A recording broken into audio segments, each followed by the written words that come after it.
Update. Huh. So I have it set up, but it's, oh, it says I am live. Okay. Update. Oh yeah, it says you're live. Huh. So I have it set up, but, It says you're live. huh. So I have it set up, but, It says you're live. huh. Oh, okay, it's looping. So I have it set up. You should say something. I want to make sure they can hear you. I can hear it. I sound really like muffled. You should say something. I want to make sure they can hear you. I can hear it. I sound really like muffled. Yeah, can you hear me? Okay, yeah, I can hear you I can hear you, and I can hear you on the broadcast side of things. Okay. I'm gonna type in the chat, hey everyone, can you hear us? Okay. 'Cause apparently 5 people are watching. Hi. I know we're a little early. We're trying to make sure all the technical stuff is set up. It's looping.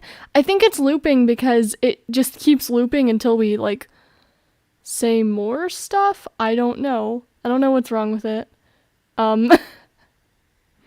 I thought it was looping because like you can hear your Oh, yeah. Okay, so I have mine on mute now. Is it still looping? Yeah, I put mine off mute. I put mine on mute too. Yeah. Sorry about that. I had it on, I was trying to hear it myself. It was looping and now I can hear y'all. Now it's not looping anymore. Okay. Hi everyone. We're not, like, officially starting quite yet. We just wanted to make sure all the technical side of things. Also, well, everybody, I'll give you another introduction once more people are here, but, my friend M is going to be helping me. Hi. Can you hear me? Yeah, I can hear you. Or are you talking to them? Yeah, can they hear me? Let me switch it to my Fire Alpaca. Wait, can I, hello? Hello? Hello? I can hear you, sorry. I'm not saying hello because I can't hear you. I'm saying hello because I'm trying to get my, I'm trying to get the, oh, okay, wait, hold on. What is happening? Oh, okay, there we go. Now we have the starting soon screen up. Let me make it better.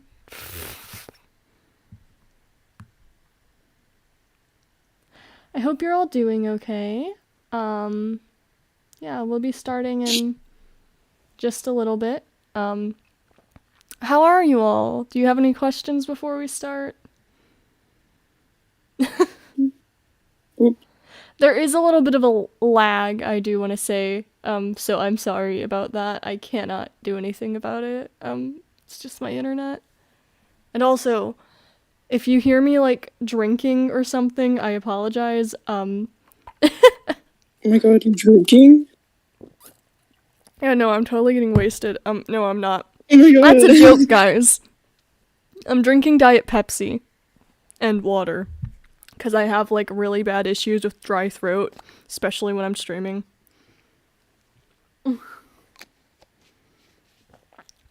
Oh, it's good to hear you're doing good. Also, you have the same name as my cat, and it's spelled the same way. Serafina! Oh my gosh! Oh, also, is my mic too loud? Because I can, or is it too, I can turn it down, or up, so.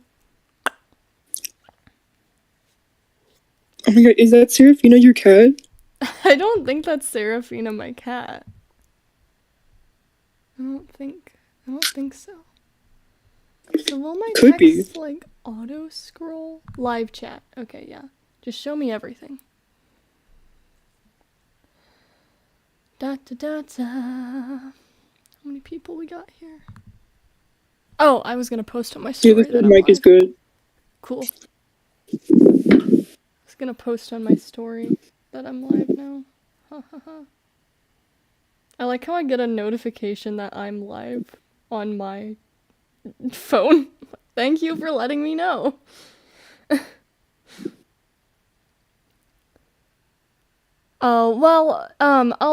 I'll go over this again probably if more people get here, but I will be saving this video on my YouTube, so even if you can't stay the whole time, if you would like to watch the rest of it later, you should be able to. So, but yeah, we appreciate you being here. I guess I'll take a little photo. Boop. Yeah, the iceberg is freaking huge. We have 133 topics to cover. Yeah, it's so long. I think it's 42 pages long. The script for it is. Oh, I actually need to get the script open. Hold on. Oh, yeah, me too. Yeah. So do you want to like actually read some of the stuff, or are you just gonna can like? if you. You don't have to if you don't want to. Just if you want to actually read some of it, you can, or you can just like give your input. Yeah, I can read some of them. Okay. Is there like a type of order you want to go in, or? I can do like. Do you want to do like?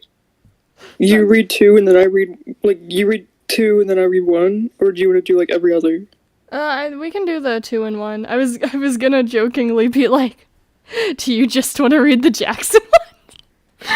I could read the Jackson one. The Jackson ones are the ones where I probably have like the most being slightly snarky in them, which to be fair is pretty fitting for Jackson. Let's be honest. Yeah, we'll do you read two and then I'll read one and then I'll read the Jackson ones.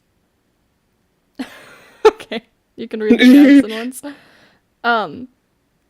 Also, there's like I don't think any of the Jackson ones have any of it. There's a few where in the script, like, we now have more information than we did when I wrote the script, but I'll just tack that on at the end, like, you know, myself, if that makes any sense. Hello everybody. Hi. I just posted on my story and we'll be starting probably in a few minutes. I gotta get my... Do y'all have Twitter or Instagram? Yes! So actually I will type my Instagram, and then yours is at Toasty Gemini. Is there an underscore? At Toasty_Gemini on Instagram. I also have my art account. Oh, not ZZZZZZZ. It's not correct. ZZZ. I can't type.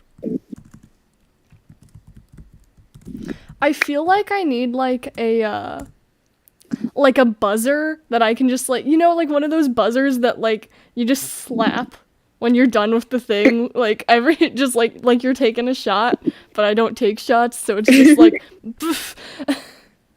Yeah. If I took shots during this, like, I would... Firstly, I don't drink, but secondly, I would... That's a bad idea. Didn't they plan a movie focused on Jackson and Holt? Yes, we will talk about that. Yeah, they did. We will talk about that. That's on the list, yeah. That is on the list. We don't know that much about it, but we'll get into it. But that one is on the list. It is on the list. Okay, let me... What was I gonna do? Okay, I need this open. You're gonna put it on your story. And y'all can still... Oh, hold on. I'm gonna go from the starting soon to the other one, because I need to know.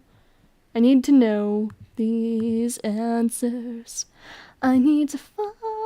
Sorry, I'll try not to sing too much during... Okay, so if I do this... Y'all can still see the full thing, right? Even though I have the tab minimized. Wait, let me see.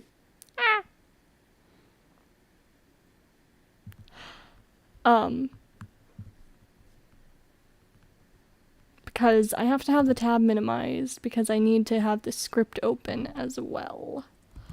Yeah, I can see it. Okay, cool. Yeah. That's what it was working last night on Discord, but I wanted to make sure that YouTube wasn't, like, being weird. Okay.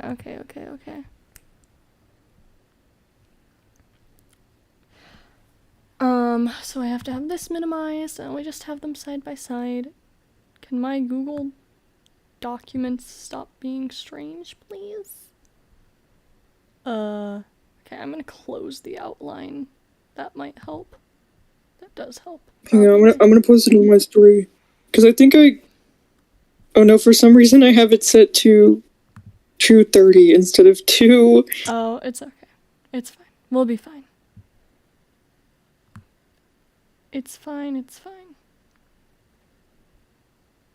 Don't worry about it. Okay. Don't worry about it. Don't worry about it.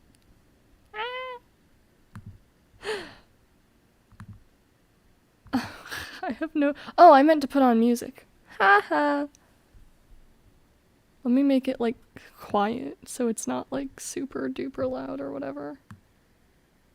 Gosh, my computer is probably gonna start, like, chugging.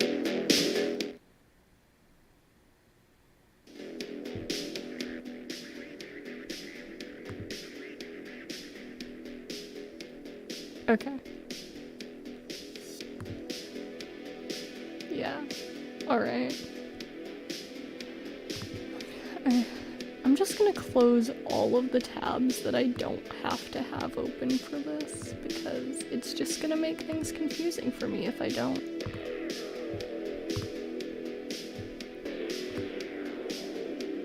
Okay. And then OBS, and we have, yep, you see the iceberg.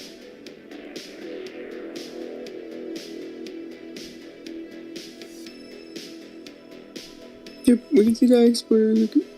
Every time I try and move this, it like tries and like does a thing. Why is it? Oh yeah, no, put it over there. There we go.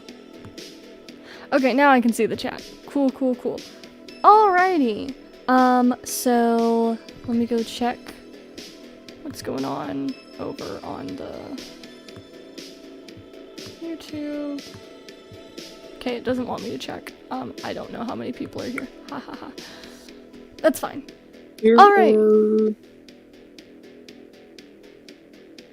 There are 8 people. Hello. Hi everyone. Alright, we can get started.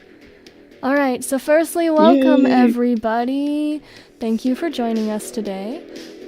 So you probably are aware that we are going to be covering the Monster High Iceberg, and if you have been following me for like any amount of time, you might know that I've actually been working on this for like almost a year at this point, and I've had it done. I've had this script for this done for a while, and I was gonna make it into a video, but like the thought of editing that is just super overwhelming, and I just quite frankly do not have the time or energy. So I decided I'm going to do it as a live stream instead. We have my lovely guest host, M, here to help me. Everybody say hi. Hello. Hi.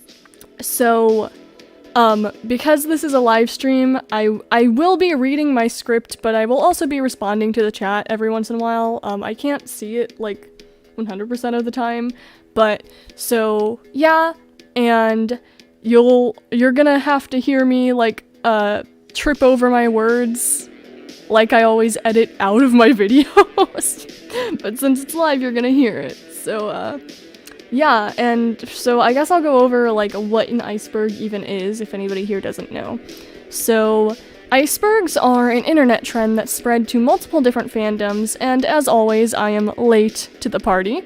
An iceberg meme looks like what is currently on screen, and you can see that there's different levels. Much like real life, only the very top of the iceberg can be seen by most, and this contains the more well-known knowledge or simple information. The deeper you dive, the more gets revealed, and this is where you'll find more obscure topics.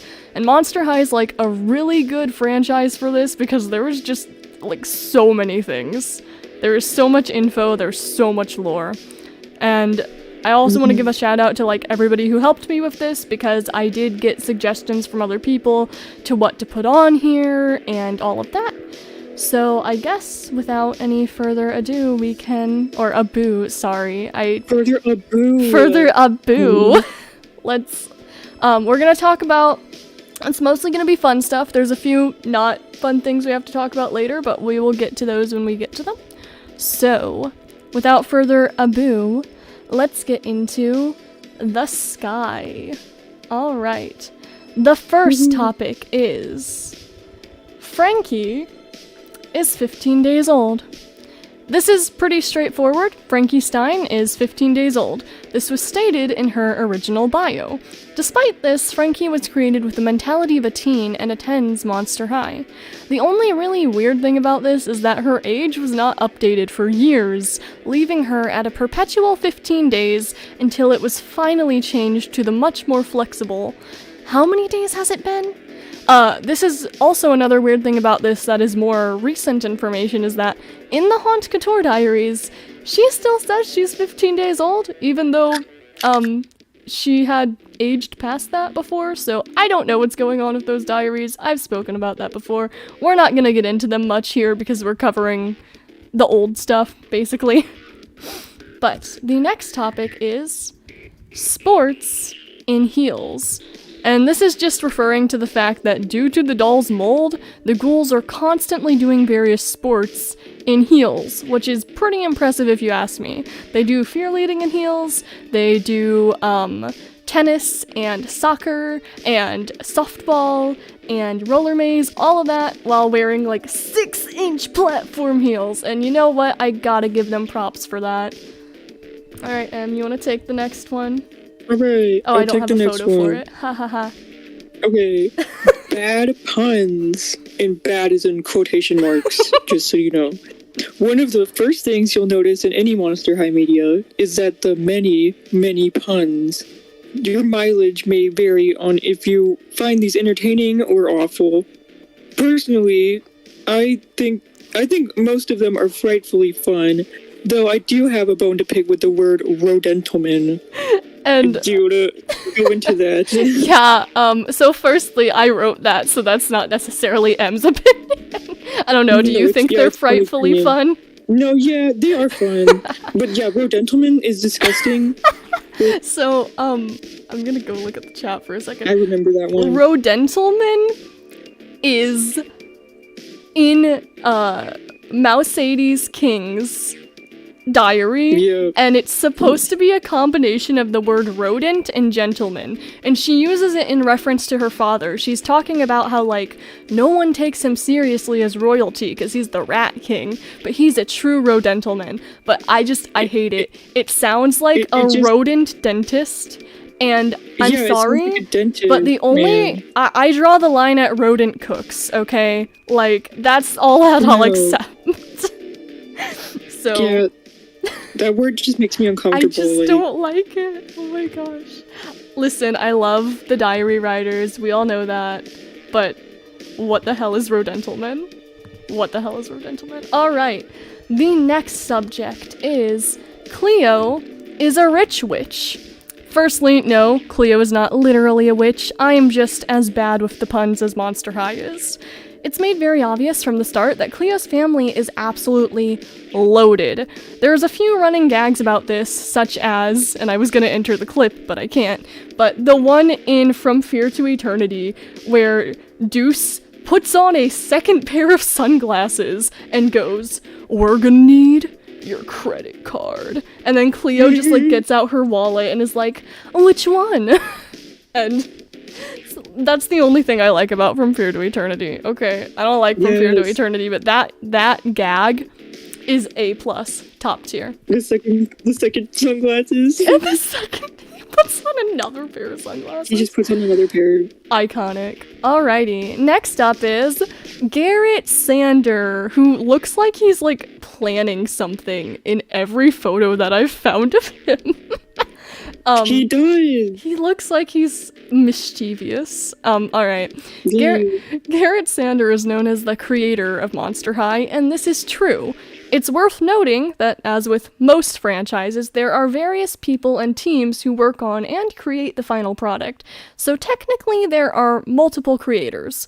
That being said, Garrett was the one who designed most of the original lineup, as well as some early iconic lines such as Dawn of the Dance. He was also the one who did the very first sketch of Frankie Stein, which dates back to 2007. And fun fact about that, Frankie's birthday is the 26th of June because that is the day that he did the sketch. Your birthday. Which is also my birthday, and also leads us into our next topic. Alright. Inconsistent birthdays. In the Volume 1 episode, Party Planners, Draculaura is supposed to be celebrating her sweet 1600, while Frankie is celebrating her sweet 16 days. Many, including me, took this to mean that Frankie and Draculaura share a birthday, which would be inconsistent with other info we're given, since Draculaura's birthday is on February 14th, while Frankie's is on June 26th. Upon further inspection, it seems like Frankie is actually just celebrating every day as her birthday, which, good for her, I suppose. This still doesn't explain why Draculaura celebrates her sweet 1600 both here and in Why Do Ghouls Fall in Love. If I had to come up with an explanation, I'd say maybe one of the celebrations is her actual birthday, while the other celebration is when she became a vampire. I don't know, these inconsistencies drive me batty, so I always try to patch them in if I can. Alright, next one. Pretty obvious. Draculaura is a vegan. One of the first pieces of information that we find out about Draculaura is that she is a vegan, and this is noted in multiple pieces of media, including the Monster High Higher Education commercial. It's likely they made this info so obvious in the beginning because Draculaura is supposed to be like a friendly character, and they didn't want her to seem so intimidating, as vampires are typically, killers, to the younger audience that they may have been trying to target. Another interesting thing about this is that sometimes Draculaura says she's vegan, sometimes she says she's vegetarian. Those are similar, but not the same. Technically, so vegan is like you just don't have anything that even has like any type of animal product, whatever, whereas vegetarian is just no meat. And so like technically, if you're a vegan, you're also a vegetarian, but like if you're a vegetarian, you're not necessarily a vegan. So it's like one of those things where it's like a rectangle is a square, but squares aren't rectangles. I don't know. Yeah. Overlapping kind of thing. Yeah. But I'd say they only like refer to her as a vegetarian, but I think she is technically a vegan, right? Well, she says vegan in her original bio. It's right here in the photo. She says, oh, it is. I thought she says I'm a vegan, and then also in the first Higher Education commercial, she says, Draculaura, vegan vampire. So. Oh, yeah. Yeah. Alrighty. Next one. Rebecca Shipman. Rebecca Shipman is another fairly well-known Monster High designer. I've found that more people know who she is now that she's done the Skelector's dolls. She has done all of the Skelector's dolls to date.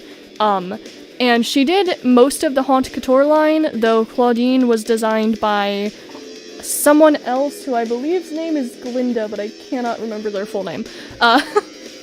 But prior to that, she worked on the original Monster High line, and she did some of the reboot. I'm fairly certain she designed the electrified dolls. But some of the lines that she had designed beforehand are characters like Rebecca Steam, Nephara Denial, and then like the Sweet Screams and Power Ghouls line. So she has really done a lot of what people consider some of the most iconic designs, which like good for her, you know? Oh, alright, Jackson time. Let me get the photo up. Sorry, let me get your photo. Okay, go on. Alright, so this one's one of the confusing ones. Alright, it's fairly obvious that Jackson and Holt are related to the original Dr. Jekyll and Mr. Hyde, but the specifics of their scarritage have always been rather confusing. Jackson's first ever release, his Gloom Beach doll states that he is the son of Mrs. Jekyll. Holt's first box says that he's the son of Mr. Hyde, although his bio specifies Mrs. and Mr. Hyde. Jackson's later basic release is changed to say that he's the son of Dr. Jekyll. In Jackson's diary, he clearly refers to his mother as being the one he gets his dual nature from. This part can be explained pretty easily since it seems like their mother is a doctor, and their father took her last name. However, Jackson's bio in the Monster High website says he's the son of Dr. and Mrs. Jekyll. There are definitely ways you can work around this with a bit of thought, but there's never been an official explanation. In addition to that confusion, many have thought this meant that they were the son of the original Dr. Jekyll and Mr. Hyde, when in reality they're their grandson. As if that wasn't enough, there are some discrepancy on which side of the family is which. We know that they are Heath's cousin and part fire elemental. The diaries and bios seem to suggest that their mother is the Hyde side, with their father being the elemental. But in the video game, Ghoul Spirit says that their mother is the one related to Heath's father. Why is this so confusing? We don't know for sure. But if I had to guess, I'd say that Jackson's original box was probably changed due to people being confused as to who Mrs. Jekyll was. As for the video game, it was not produced by Mattel themselves. It's pretty common for franchises to be licensed to out-of-company places in order to produce products the original company does not. Ghoul Spirit was made by Imagine Engine, so it's possible a few details got lost in the process. No matter why it happened, the info on Jackson's family tree is quite a doozy. It requires a bit of filling in the gaps to make sense of. Yeah, sorry for giving you, like, one of the most complicated things on here. No, I got it. I know about this one. You know about it. I know about that one pretty well. You know about it. Also, if you need to take an intermission at any point, let me know, because I have an intermission thing. We can do that. Yeah. But next up, we are finally getting to the body of the iceberg, which if I show you... I'm not gonna show you. You know what it looks like. And so this is a layer deeper. This is some of the stuff where we're getting still pretty well known, but like a little bit less. Alright, so first up we have Fragile Dolls. If you have some of the earlier Monster High releases, you'll know that the original Monster High dolls were incredibly fragile. Their hips were strung together with elastic that had a tendency to break, and while the removable hands and arms made for easier dressing, it also led to a lot of the pegs snapping when you tried to put them back on. It wasn't very long before Monster High decided to take the arms and hands and make them sturdier, and replaced the elastic with a plastic connector. Now, interestingly enough, the ones with the elastic hips are considered more valuable within the collector's community, which I suppose makes sense due to the fact that they're just older and there's less of them. But personally, I would rather have the ones that do not have the elastic because I don't want them to break. Like, yeah, the elastic ones, they just break so easily. Like, everyone that I have that has the elastic, like, bands, it always breaks. Yeah, like, so, like, if I had the choice between two, like, otherwise identical basic Claudines, I'd choose the one with the elastic hips, because it's annoying to me. But anyway, alright, next topic. Lacey Harrison books. Oh, this is fun. Ooh, yeah. The Lacey Harrison books are a series of 4 Monster High novels written by Lacey Harrison. The first of these books was simply titled Monster High and released in 2010, the same year that the dolls came out. Lacey Harrison is most known for being the author of the Click series, another popular set of books aimed at teen audiences. These books have absolutely no connection to the main Monster High continuity, and are a completely different storyline aside from the character names and the premise of monsters in high school. This fact is really obvious now, but at the time of release this caused a bit of confusion, since the diaries and webisodes were releasing at the same time. Fan reception of these books is pretty divided. Many people prefer the main continuity and versions of the characters, while a lot of others say that these books are what Monster High should be. The books in order are Monster High, Monster High 2, Electric Boogaloo, Monster High 2, Ghoul Next Door, Monster High 3, Where There's a Wolf, There's a Way, and Monster High 4, Back and Deader Than Ever. An interesting note about these is, spoilers. Oh, I forgot to say at the beginning this. Spoilers for literally everything. Like, yeah. The fourth book ends with Draculaura and her father starting up Monster High, a school that previously did not exist in this universe. This is really similar to the beginning of the 2016 Monster High reboot, although they are not the same continuity.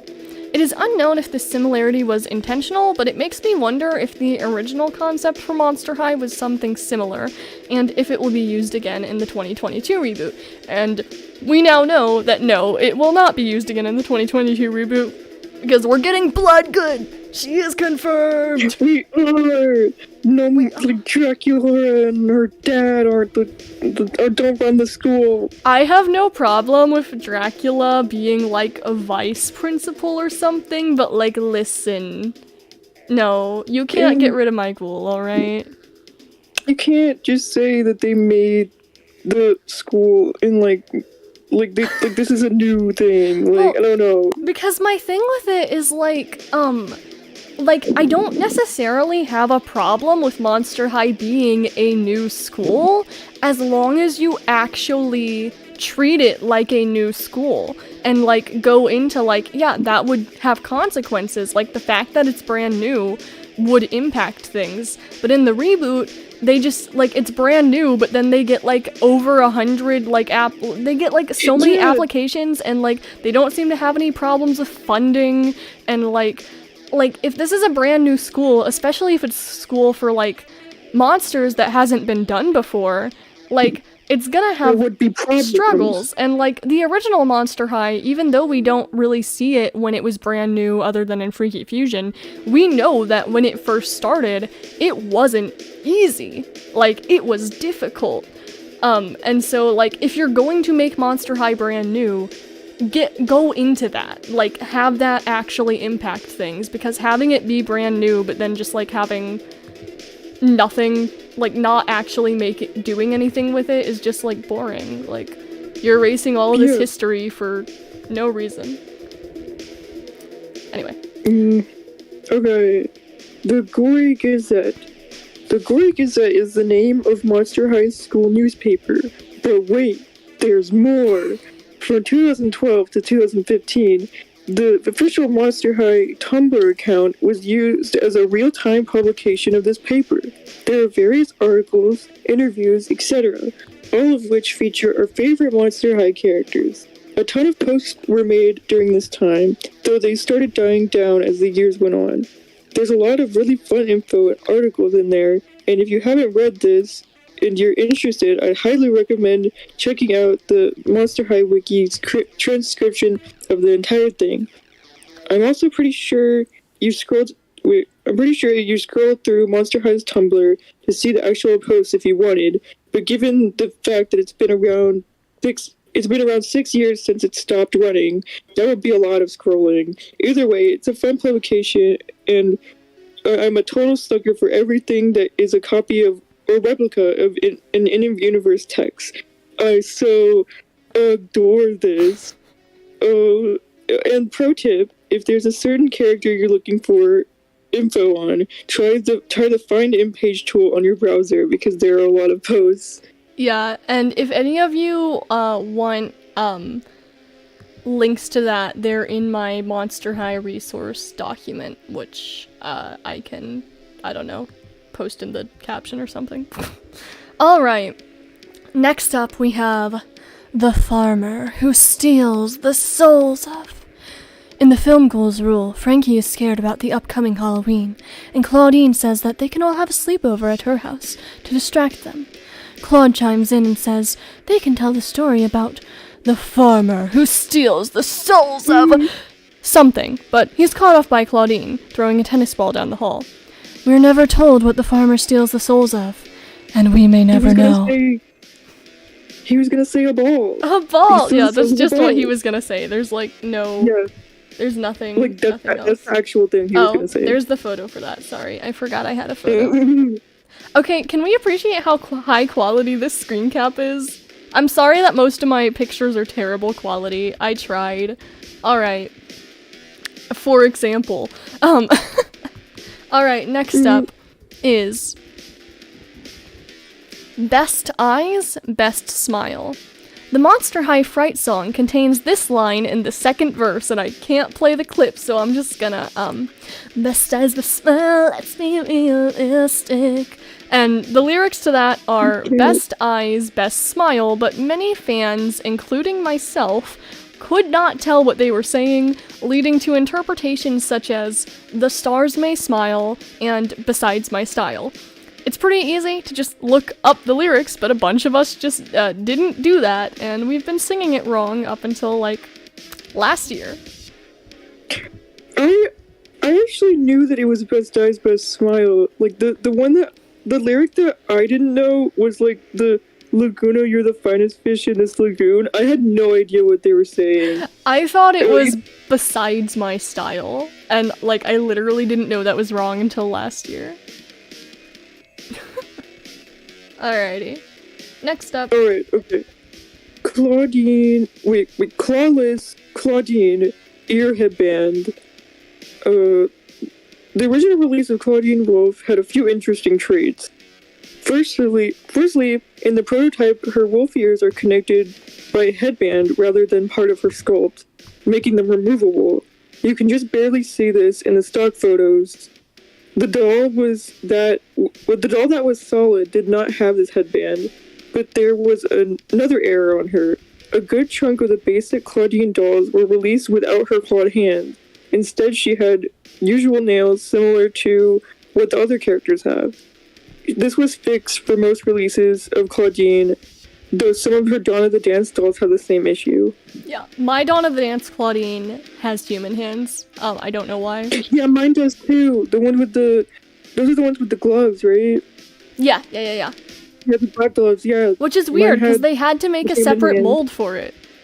Because she has gloves. Yeah. So, like, I don't know. Anyway. Characters named after employees.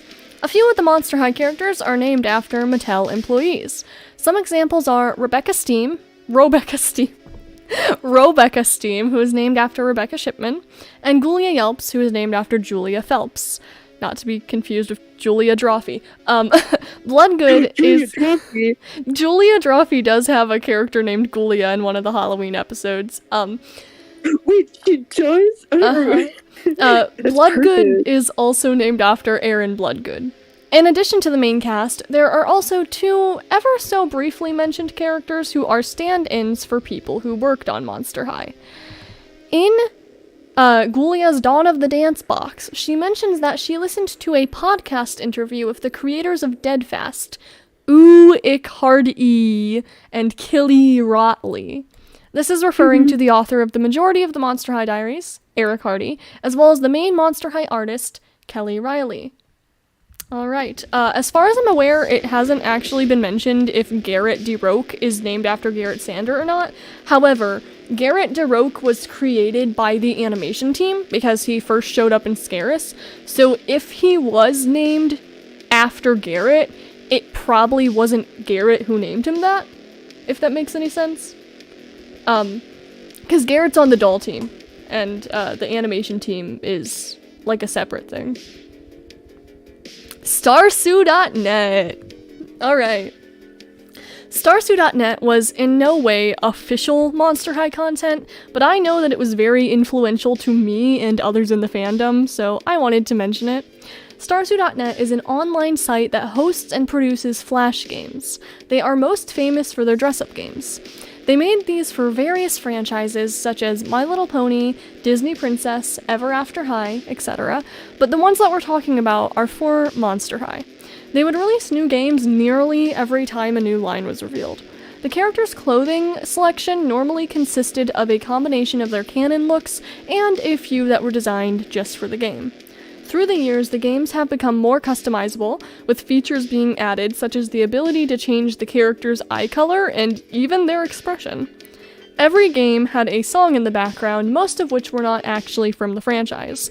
Regardless, I know that this has partially shaped my taste in music, and to this day I still associate the songs with certain characters solely because of the fact that it was in the background of their dress-up game.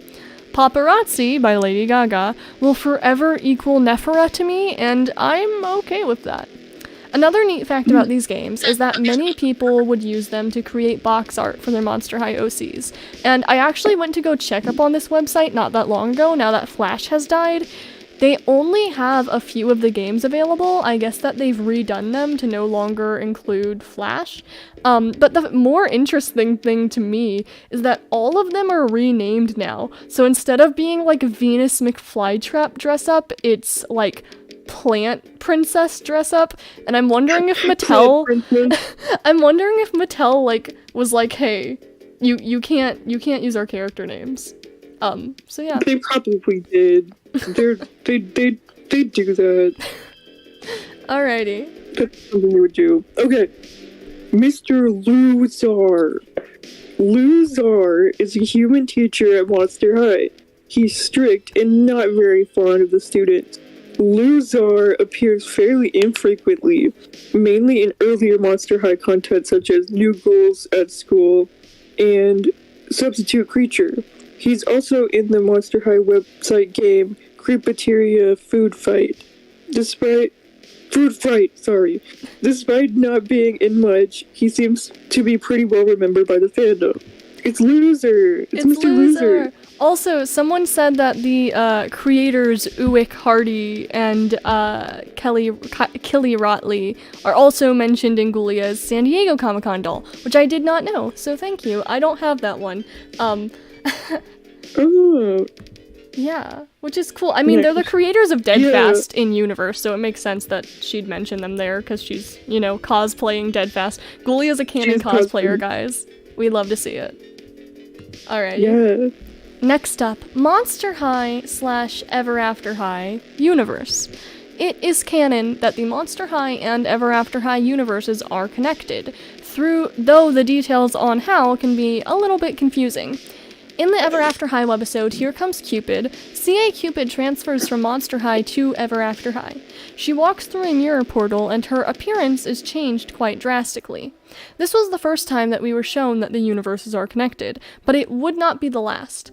In 13 Wishes, some of the famous objects from various Ever After High fairy tales are seen in the Monster High attic, and in the end credits scene of Boo York, Boo York, Astronova speaks to Apple, White, and Raven Queen on her eye coffin. Apple and Raven are completely unfazed by this. Another nod is that in the Ever After High special Dragon games, Maddie Hatter makes a remark about who ever heard of a Monster High. Weirdly enough, Dragon games premiered after Boo York, though when it comes to franchises like this, release dates don't always equal the actual time the story is meant to happen. A crossover movie was planned, but eventually cancelled. When asked for an explanation between the connection of Astronova and Ever After High, Garrett Sander said that there isn't, and I didn't think it made any sense either.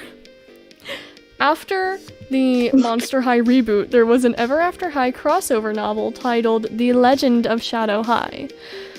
And then I just have in my notes to come back and explain what happens to connect the universes. I don't remember. I read like half of this novel and then I gave up. If the writing and the cover are anything to go by, this novel takes place in the reboot continuity, which means it has no bearing on the original Monster High. However, it is Monster High, and so I have included it. And now we have another interesting development to this, which is that there's another Shadow High. Yeah, which has nothing to do with any of this. Wait, and there's one other thing, where Ever After High is mentioned in Monster High. There was, do you remember on, the Ghost Spirit game? Yes, I do! Yeah, it's a show! Yeah, it's a show. It's just weird. Is it a reality show? It's a show, but it's also, like, connected to the, so, like, they have like a TV like in the Creepateria with like Ever After High on it, and then people mention like Howleen is like, oh my gosh, mention, like, hey, I watched Ever After High, blah blah blah. Like they watch it like it's a show there, but it's also real. Like maybe it's a reality show. But Astronova is like the only person who seems to know about that, and I know that there were like a bunch of fan theories that maybe Astronova was like the, like, star from, like, Twinkle Twinkle Little Star, and, like, she was part of Ever After High, but that doesn't have, like, any actual, like, basis. It's just a theory. Yeah. I think it's funny that, like, not even Garrett, no, because Garrett's not on, like, the movie team and the doll team are different people, and Garrett, like, specifically said at one point that, like, he and Eric Hardy and the doll team would work on the diaries and, like, have this story set up, and then, like, the animation teams would just sort of, like, decide whether or not they wanted to follow it, which I think is funny, and also explains a lot of the inconsistencies. But, yeah. Yeah. Whose turn is it? It's mine. Okay. Yeah. At this point, Twilight references. Sorry, I forgot to announce the title. At this point, Twilight jokes are about as dead as Cleo, but when Monster High first released, the Twilight hype was still rather high, and considering the monster theming, it was pretty much inevitable that there would be some references. Some of the most notable are in Fright On, when the ghouls are trying to see the movie Twi Hard 4, Abs of Intrigue, and the scene in Ghouls Rule where Draculaura introduces her very sparkly cousin Thad. There's also the cute court debacle in Fright's Camera Action, where the school is trying to decide who is cuter between Ed Weird and Alucard, who are the main love interests in the Vampire Majesty films. Throughout this movie, Draculaura complains about the inaccuracies in said films, similarly to how people complained about the depiction of vampires in Twilight. And I think it's funny that we have not one, but 2 Twilight knockoffs canon in the Monster High universe. Yeah, that's kind of weird. Like, did they forget that they made? Maybe one of them is a knockoff of the other one, like in universe. Yeah. Oh, okay, we're not there yet. Next Ha ha ha ha ha. Go on. Okay, Jackson and Holt's public execution. So in the movie Ghouls Rule, Holt is falsely accused of vandalism of a local high school and sentenced to the trick or treatment, which is a form of public execution that hasn't been used in 200 years. Luckily, the others saved the day, but these are pretty high stakes. Yeah, they almost died. They almost died. Also, something that I find interesting is that they say that the trick or treatment hasn't been used in like 200 years, right? Which almost, like, very, very closely lines up to the founding of Monster High. And in Ghouls Rule, like, we see Bloodgood, the Monster Elder Council is talking to her, and she's like, we can't literally just let my students die, like, we can't do that. And they say something to her, and she like, gets all defeated all of a sudden, and is like, yes, I remember, implying that, like, something happened before. I don't know exactly what happened, but there seems to be some history here. We have theories. Do you want to talk about one of those theories? Should we talk about one of the theories? It's really short. One of the theories, and this is not canon at all, so, like, don't take this as a fact, but is that Sparky Frankenstein is the one who got the trick-or-treatment before. Because, after he built the Steins, the humans, like, freaked out, and the Steins fled to the monster world, so the humans couldn't find them, so they found Victor instead and decided to punish him. Yeah, that's a theory. That's just a game theory. We don't know. There's, like, nothing to actually indicate that. It's just a theory. It's just a theory. It's just a theory. Like, it's just like, wouldn't that be fun? I don't know if fun's the right word. Wouldn't that be fun if Sparky was publicly executed? Oh my gosh. Alrighty. Next up we have Spooky Doll Surge. So, after Monster High released and became a killer hit, a lot of other doll companies started to notice. This resulted in a bunch of lines that were at least partially inspired by Monster High, some more obviously than others. There were also some straight-up knockoffs that tried to pass themselves off as official merch. A few of the most notable inspired lines were Bratzillas and Novi Stars, both of which were made by Mattel's constant competitor, MGA. Outside of that, there were things like Mystics Vampires, who tended to be two-faced, literally, and even Pinky Cooper, which isn't quite as obvious, but I believe was still inspired by Monster High's success. For a good few years, a lot of doll companies decided that human dolls were boring, and it led to some really interesting and novel lines. Unfortunately, most of them didn't last very long, and there was a lot of drama between the communities. Novi Stars being released even stopped Mattel's plans to make a Galaxy High line, which you can see here. Personally, while I was blinded by the "this is just a copy" mentality back in the day, I've come to really appreciate some of the lines, and I even have a few. And overall, I think that the competition was good for everybody, and it created this, like, really fascinating period in doll history. Like, I don't know, I just find the fact that, like, at one point, there were not just one line that was, like, not humans and, like, supernatural stuff, but, like, multiple at the same time is wild to me, and I freaking love it. I'm kinda hoping that, the reboot brings that back, because I would love to see that again. Alrighty. Next one. I think that's you, Em. No, that was you. Oh, is it? Okay, I'm an idiot. Don't mind me. The Lost movie. As mentioned earlier, the Ever After High and Monster High universes are connected, and this was meant to be explored in a crossover film. This was cancelled, but we know quite a bit about it. There is even storyboard animatics listed on the Monster High YouTube channel, and with Draculaura and Claudine dolls giving commentary, so if you're interested, I suggest you watch them. Unfortunately, the ending of the movie is unavailable. We also have a bit of concept art for a new character who was going to be introduced, Una, who is a nine-tailed fox. She was Draculaura's old friend, and the title for this film was meant to be Fairy Tale. And although movie was never released, it seems that the book, The Legend of Shadow High, was created in its place. And I actually there's a lot of concept art for this movie. Like, okay, this apple one fascinates me. What is this for? Because, after writing this, I actually found more storyboards for this movie that explained more of the plot, one of which included the evil queen putting a drugged headband on Bloodgood to make her stop freaking out. Yeah, that was a thing that was gonna happen, apparently. But, so if I remember correctly, sorry, let me go fix this so you don't see that other photo just right there. If I remember correctly from the storyboards, one of the things that the evil queen was doing to make everybody like her was she was giving them, like, whatever the hell they wanted. Like, exactly what they wanted. So, like, I think she gave Deuce, like, a skateboard, and she gave Julia, like, a science kit.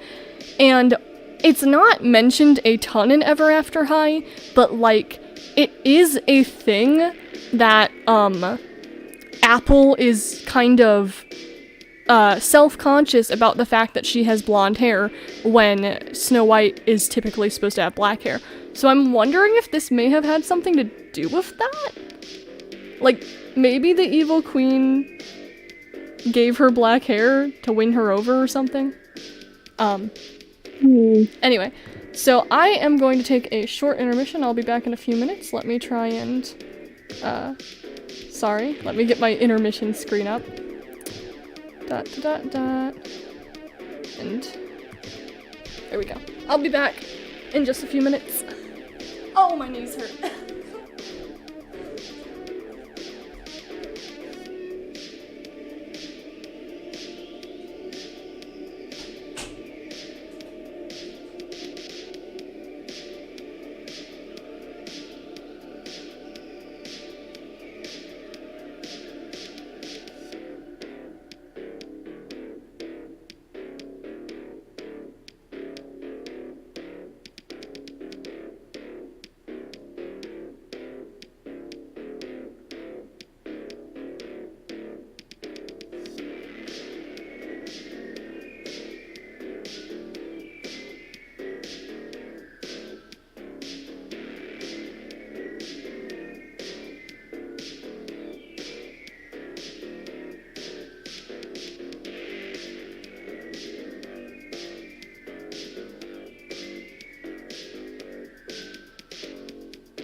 Alright, I'm back. I will,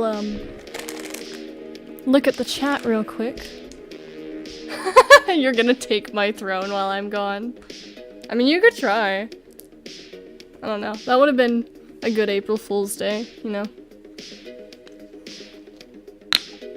Sorry if you heard me go, oh, my knees hurt. It's because my knees hurt. My joints are very bad, so sitting for a long time can, you know, be painful.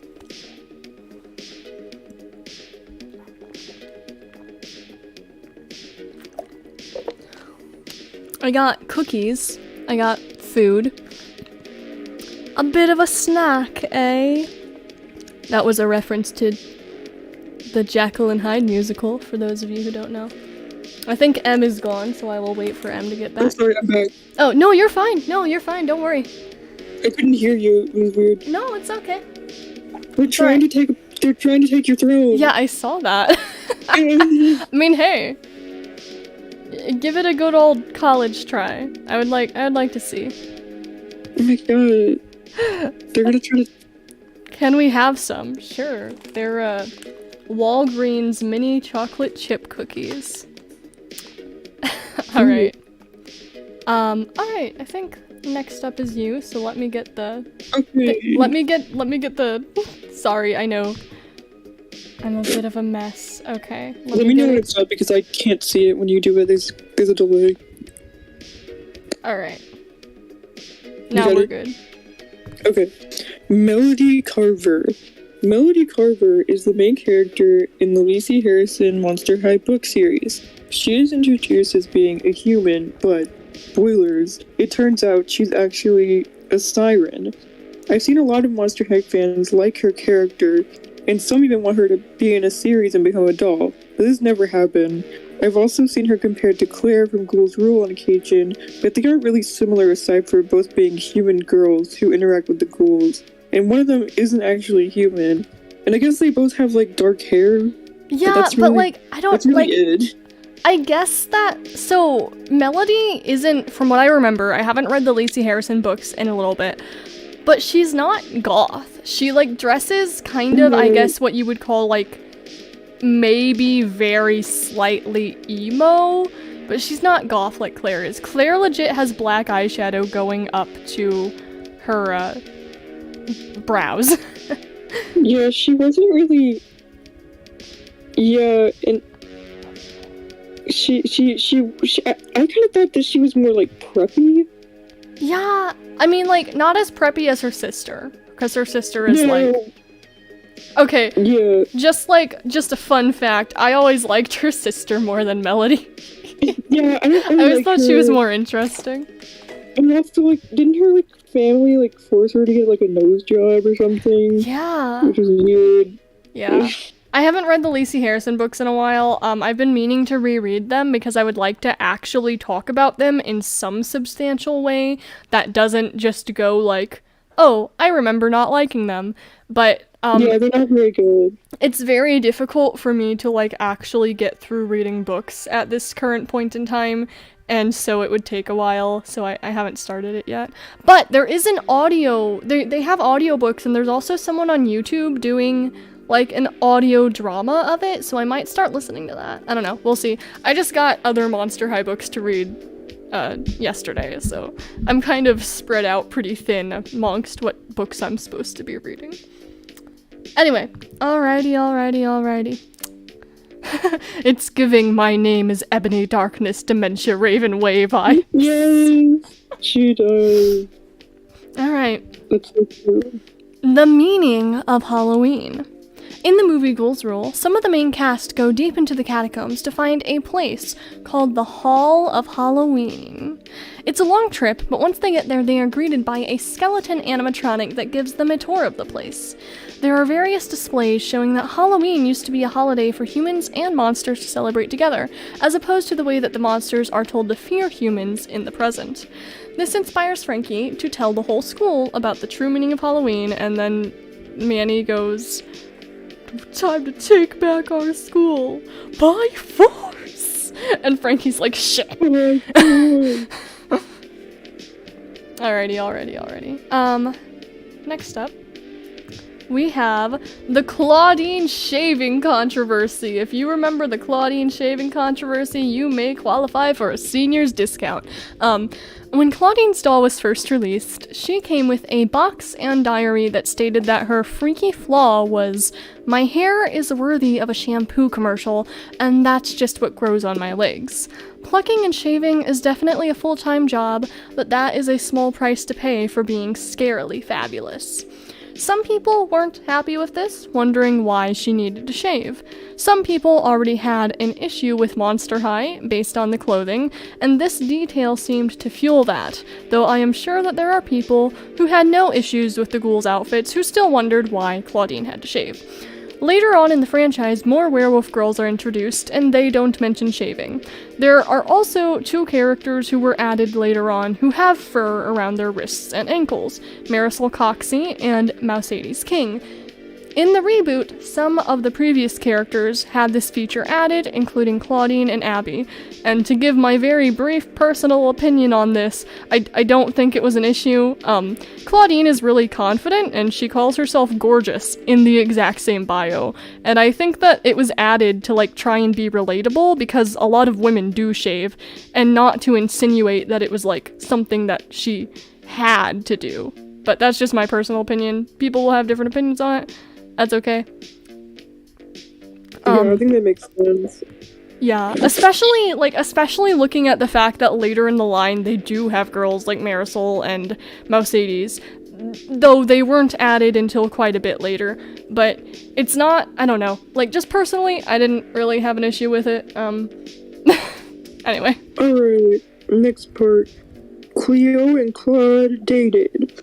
It is mentioned in a few of the School's Out diaries that Cleo Denial and Claude Wolf were previously together, before she was with Deuce Gorgon.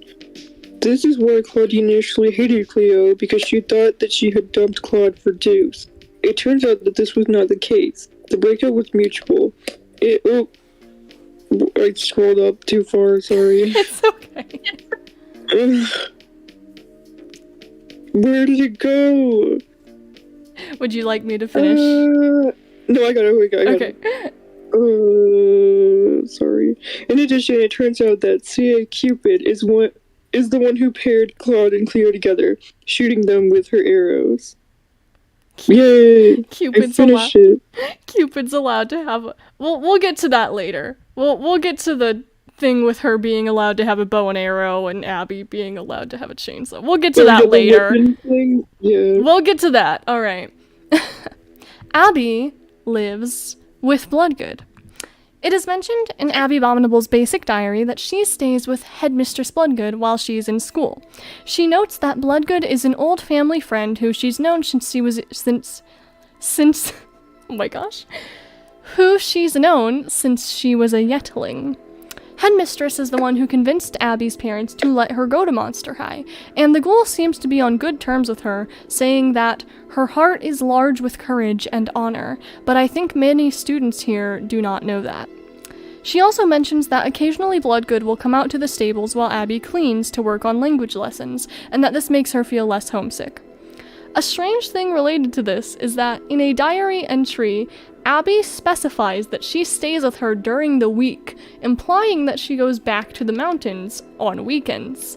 Considering that we're told Abby's home is in the Himalayas, this would mean that each weekend she would have to take a flight to another country and then hike a mountain to get to her family. And while I'm totally confident that she has the ability, it seems like by the time she got there, she wouldn't actually have much time to stay, since the weekend is only really 2 days long. Also, in the webisode No Place Like Nome, Abby is shown staring at the mountains near Monster High and looking homesick, possibly implying that she actually lives there. In the Ghoulish season, her room is shown to be in those mountains. This would mean she's not actually from the Himalayas, and would explain the weekdays thing, but would contradict that we've literally been told that that is where she's from, and that according to legend, Yetis are from that area. So I don't know what's going on, but I do know she stays with Bloodgood. And there's actually another piece of information to this now too. I don't remember the name of the book, but there is a book all about Abby that was released, I believe, only in Spanish. And so someone posted photos of that book, and I was running it through Google Translate, which, isn't perfect, but at least would hopefully give me a gist of what it was saying. And it said that Abby's, immediate family doesn't live in the Himalayas, has never been to the Himalayas, and that, only, her grandparents are from there, and that she actually lives in the mountains near Monster High, which, kind of makes sense, I guess, but, I don't know, we literally, in her first webisode, she rolls up and is like, yeah, I'm from the Himalayas, so, I don't know, but she stays with Bloodgood, and I think that's sweet. She does. She does. Alrighty. Next up, we have MonsterHighDolls.com. Alrighty. MonsterHighDolls.com is another unofficial website, but it was pretty buzzing back in the day. It has many sections such as blogs, groups, and photos, but I know the part I used most was the forums, because that's where the bulk of the discussion is. Forums can be created for different topics, and anytime new information or dolls released, there usually was a discussion to go with. Other doll lines are talked about too, but as the title implies, it's mainly for Monster High. There are different forum sections for topics such as sightings, news, webisodes, and movies, customization, and even fanfic and OCs. And this part of the script is not correct anymore because it says that the website is still up, but no, it's not. This website no longer exists. I actually find it really, I don't know how to feel because, so for those of you who may not know, the Monster High website is also currently non-existent, and I'm 100% sure. I'm 100% sure that it is going to be back up. I think they're just doing renovations. But the fact that two of the major Monster High websites that existed back in the day are non-existent now, I don't know how to explain how I feel about that, but it is some type of way, certainly. And then the other interesting thing is, there is an official forum now. So on Mattel Creations, which is an official Monster High, official Mattel-run site, they have a forum where collectors can make threads and talk, and this forum has admins and mods, and everything that you post has to be approved by a mod first, before it can be posted. And so these mods, I'm pretty sure, don't actually work for Mattel, technically. But because this is an official Mattel website, and they've been given mod status on it, you could say, they are technically Mattel approved. And I guess my main question about this is, are they going to actually use this feedback?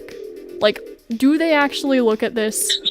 Are they going to actually pay attention to what people say on here and use it to better the brand? And I guess we'll have to see. One of the other things that I find interesting is, so when I first found out about this, I kind of assumed that since it's a moderated website and it's an official Mattel thing, they're probably not gonna let you have any negative forums. But that's not true. If you go on there, you can actually see there's a few forums where people are complaining, which that's how it should be. But, I don't know, I find it interesting, so we'll see what happens with that. I don't know if MonsterHighDolls.com will ever be back. But alrighty, next up. Alright, next one. Cowgirl White Donut. The original prototype for White Donut Spider was shown off in a poll at San Diego Comic-Con 2011. Fans were meant to vote for who they wanted to become a doll between her, Scara Screams, and Headmistress Bloodgood. Scara won, but eventually all the dolls were made. Wydona's first release at the 2013 Comic-Con looked very different from her prototype, though. Her original doll had a Western aesthetic, wearing gingham and cowgirl boots, but her Comic-Con doll was made to be a tie-in to the Power Girls line. and her entire look and character was changed to be more comic book inspired. The original prototype Wydonna was never released, though her I Heart Fashion doll comes with a pair of spurred boots, possibly a reference to her former look. Yeah. Should I add Wydonna to my Nashville line? Yeah! I've considered it. For those of you who don't know, I have a fan line called Nashville with a G. Nashville with a G, spelled like Gnashville. Ha ha ha, I'm so funny. Alright, next up is Valentine is gay. The character Kieran Valentine was introduced in the movie Why Do Ghouls Fall in Love? In this movie, he was introduced as a villain and Draculaura's ex, who was trying to steal back her heart for his own gain. In 2015, he and another movie antagonist, Wisp from 13 Wishes, were released as the Comic-Con exclusives, and the fandom collectively lost it, as people had been asking for the villain dolls for a while. However, when you open them up and read their diaries, it turns out that both of their characters are actively working towards their redemption. There was also a comic titled I Only Have Eye for You that showed Valentine trying to fix his past. In addition to his attempts to make amends, Valentine also meets another boy in his diary, who he exchanges numbers with. At the time, who he exchanges other numbers with. At the time, many speculated that Valentine had a crush on him, considering that the way his reaction is written is very similar to how other characters have described their crushes. In 2020, Garrett Sander did a Q&A on his Instagram and confirmed that yes, Valentine was crushing hard and was intended to be gay. They tried to show this as best that they could, but they were not allowed to officially state it at the time, which will lead us to our next entry, Spelding Caldronello. So Spelding Caldronello does not have official art, so I'm just going to shout out some of my friends who have drawn him. Here we have Wispy Ipsy on Instagram with their lovely rendition of... Yeah, that's Oz. Their lovely rendition of Speldon that we did on Aggie. And then we have M, who's right here, Toasty Gemini, and their lovely piece that they did for Valentine's Day. Yeah. So there's your photos for this one. And I did that for Oz. You did that for Oz, yes. Spelding Caldronello is the aforementioned boy who Valentine exchanged numbers with. In the same 2020 Instagram Q&A, Garrett confirmed that he is Casta Fierce's brother and that Fierce is just part of Casta's stage name, and her real last name is Caldronello. This character only ever appears in the diaries, so there's no official look for him, but many fans have taken to making their own designs for Speldon, as you can see. And we love to see it. Yay! Okay. Most vampires drink blood. I mentioned earlier that from the beginning, it has been stressed that Draculaura is vegan and does not drink blood. This makes her less intimidating, but it does confirm that in Monster High universe, this is an oddity, and most vampire characters we see do. This seems pretty obvious, since they're vampires, but they could have come up with some excuse like many other franchises. It makes me wonder if there's, like, a vampire blood drive or something. Maybe. There probably is. Alright, Monster High Anime. Alrighty. In 2014, Mattel Japan's YouTube channel began uploading episodes of a Monster High anime. These episodes were similar to the usual webisodes in format, as they were only around 3 minutes long and tend to have no overarching plot. There are only 8 webisodes, and Draculaura seems to be the main character in this version of the show. She is the first character introduced, and in almost all of the group shots, she is centered, as you can see in this photo. There was going to be an anime figurine of her, but this was never released, but it's very cute. The series is interesting for multiple reasons, including Sir Hootsalot speaking on behalf of Ghoulia, and Laguna being pushed around in a bathtub for a good amount of the series. It's also worth noting that none of the Mansters show up in this show. The only guy involved is the silhouette of a normie boy that Claudine is apparently crushing on. The original series is only available in Japanese, but one fan has subbed the series in English, and both versions of that can be found on YouTube. Alrighty. Next up. Is it me? Yes, you. The Phantom of the Opera. And I know that this isn't the Phantom of the Opera that is like the Monster High one is based off of, but I don't care. I liked this photo, okay? I know that this is the Andrew Lloyd Webber version. I don't care. Ever since Operetta, the daughter of the Phantom of the Opera, was introduced, fans of the original story have been somewhat confused about her character. One of the most common complaints is that the Phantom of the Opera is not actually a monster. In her diary, Operetta refers to her parents as actual phantoms, and this is reinstated by the fact that she is considered a ghost in Haunted. Many people say that her father, Eric, should not be a phantom, because in the original story, Eric is just some dude living in his Music Man cave. This is never actually explained, but I've always just assumed that Operetta was the daughter of, like, the literal phantom of the Phantom of the Opera. Eric, as stated before, is just some dude, and he even dies at the end of the novel. We know that in the Monster High world, people can become ghosts, so I just thought that that was what happened to him, and he started a new unlife. People have also wondered who Operetta's mother is, and some have even speculated that it is Christine from the original story. There's no real information on this that I can find. The only thing we know about her mother is that she is a phantom, and she seems to still be with Eric, considering that the whole family is moving together. Okay, sorry, I'm back. You're fine. Alrighty, your turn. We are on Elizabeth and Draculaura. Okay. Elizabeth and Draculaura are cousins.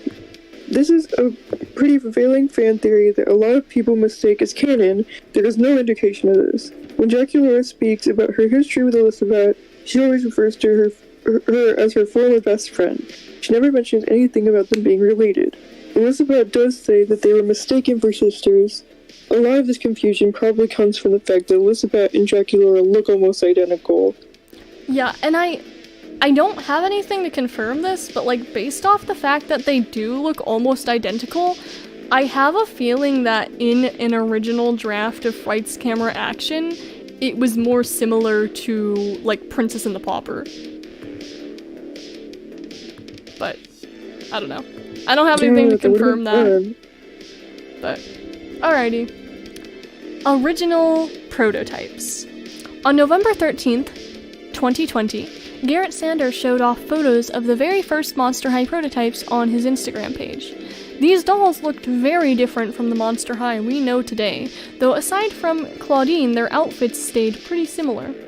Many thought that the base for these dolls were Mycene sculpts, but Garrett revealed that they were actually from an unreleased line called Latinas, like teen as in teenager, all caps. You'll notice that Frankie wasn't green in this prototype. Garrett says that this is due to management claiming that girls don't like green. However, during brand testing, the girls insisted that if her father was Frankenstein, she should be green. And so her design was changed. Which, yeah, that was a stupid thing. I can't imagine weird. Frankie not being green. Why would they not make her green? They're so weird. Heath's ER seat. In he and Abby's homemade diary, Heath Burns state that he has a reserved seat in the ER. He makes it clear that he isn't joking. There's literally a plaque with his name on it. He used to think it was cool until other monsters told him that it was like getting a trophy for being clumsy. Alright.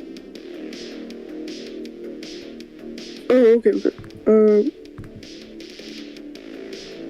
The Ghost World. The movie Haunted reveals a lot of lore about the ghost of Monster High. One of the main things we learn is that there is a ghost world that is separate from the usual Monster High one. These worlds are connected, as is possible to go from one to the other, but after the haunting of the Red Lady, ghosts were banned from haunting the monster world. Other types of monsters can be in the ghost world, though ghosts fear them and are not allowed at Haunted High. By the end of the movie, these rules are changed. It turns out that the leader of Haunted High, Principal Revenant, is actually the Red Lady, and she has accumulated a large amount of chains that forbid her from leaving the school. She's been trying to get rid of her chains by dishing them out to students but eventually realizes that this bad deed is only giving her more chains. By the end of the movie, all ghosts except Revenant are relieved of their chains and allowed to leave the school and visit the monster world. Not much is known about the ghost world outside of Haunted High. Yep. European figurines with diaries. There was a collection of Monster High figurines that released in Europe, each of which came with a magazine. These magazines mostly contained fact about the characters, but the most interesting thing was the single diary entry that was included. From what I know, these diary entries were exclusive to the figurines, except for Rebecca's, which was reused on the box of her Comic-Con doll. Yeah, the back of the Comic-Con doll has that. Gigi's dad lost her birth certificate. In Gigi Grant's bio, she states that her dad says she's 15, but he lost her birth certificate somewhere between Darius the Great and Julius Caesar, meaning that she is definitely not 15. This isn't particularly important or hard to find, I just think it's really funny. Yeah, it is. Okay. It was 15 hundreds of years ago. Yep. Alright. Jackson Holt got his tattoo piercing illegally. This is just a theory, but Holt and Jackson are shown to have their tattoo and piercing when they're first introduced. This means that they got them before they knew of each other's existence. Holt and Jackson are both 16, and in Oregon, you cannot get a tattoo as a minor without a parent's permission. This means that for them to legally have these modifications, one of them would have to convince their parents. Their parents are aware of their dual nature, so they would have to bring up the topic to the other one without explaining why, and both boys would have to agree without knowing it was one of the other's idea. Or they would have to give one of them permission without regard for the other. Because of how complicated that all would be, many people just assume that one of them did not ask their parents, therefore got their mods illegally. It is usually assumed to be Holt who would have done this, though it's never been stated. Most people just think Holt is more likely not to care. I think it would be funnier if Jackson's the one who got the tattoo. I think he did, honestly. I can just imagine him, like, being in, like, the end of middle school and being like, I'm so tired of everyone thinking I'm just a nerd. I know what I'll do. I'll go get an illegal tattoo. That'll show them. An illegal tattoo. He would. I think he would. Alright. Next up, we have... if I can do it correctly. Monster High YouTubers. This entry is in reference to the wave of Monster High YouTubers that popped up back when the brand was getting popular. Some of the most well-known of these are Namantha Sucks, WikiWarrior23, and My World, also known as Mommy's World Rocks. Most of these accounts are still running, though many have expanded what topics they cover. Regardless of whether or not these creators are still into Monster High, they were seen as a huge deal to many in the early days, and I certainly remember watching their doll reviews every time a new land dropped. There's also, of course, a lot of things that have happened with various Monster High YouTubers that I'm not gonna get into, because just quite frankly, I don't have the energy and I don't know enough about all of the different situations to explain it, so yeah. Alright. LGBT plus characters. In addition to revealing that Kieran Valentine...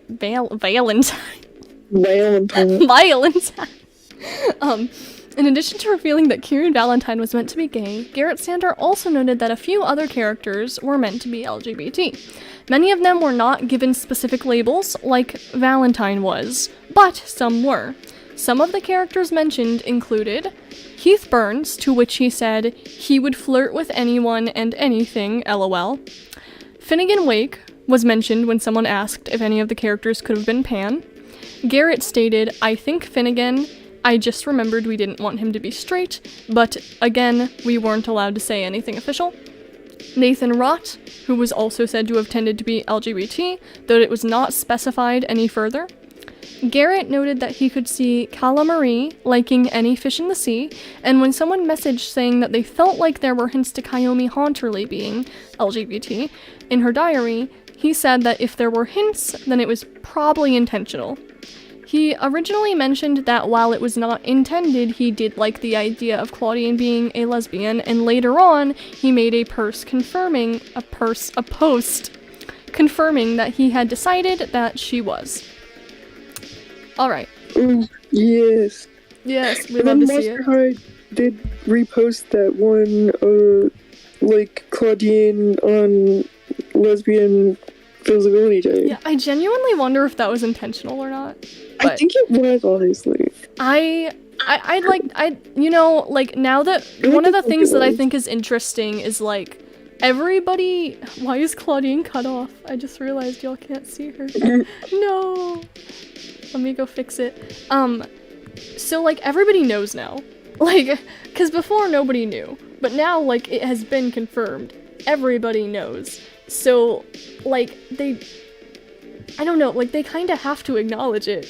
I mean, they might not, but like we all know, so we'll know if they don't.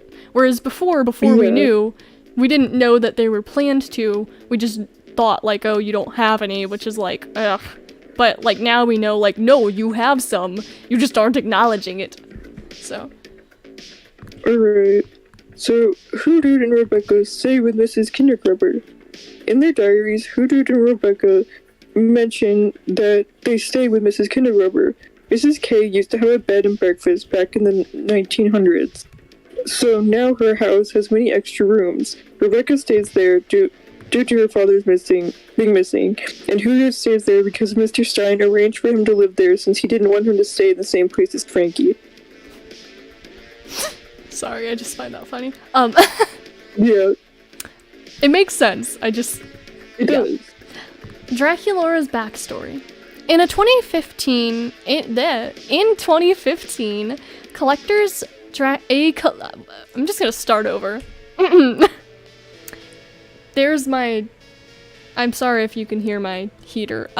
In 2015, a collector's Draculaura doll was released with a gorgeous dress, working umbrella, and most intriguingly, a collector's diary.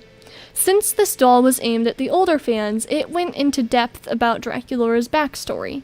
There is a lot of information contained within this book. It is revealed that Draculaura's mother is named Camilla, and her father's name is Gaius. Gaius was the great-great-grandson of Trajan, who was friends with Dracula. When Gaius was killed in battle, Dracula took an already pregnant Camilla in honor of his friend. Draculaura was born as a human and is named after Dracula due to him aiding her mother. Camilla eventually becomes head of the household, and Dracula falls in love with her, though she refuses his offers to turn her into a vampire. While Dracula is away in Rome, a plague sweeps through Dacia, the city where Draculaura and Camilla live. Camilla does not make it, but Dracula arrives home just in time to keep Draculaura from suffering the same fate. He turns her into a vampire to save her from the sickness.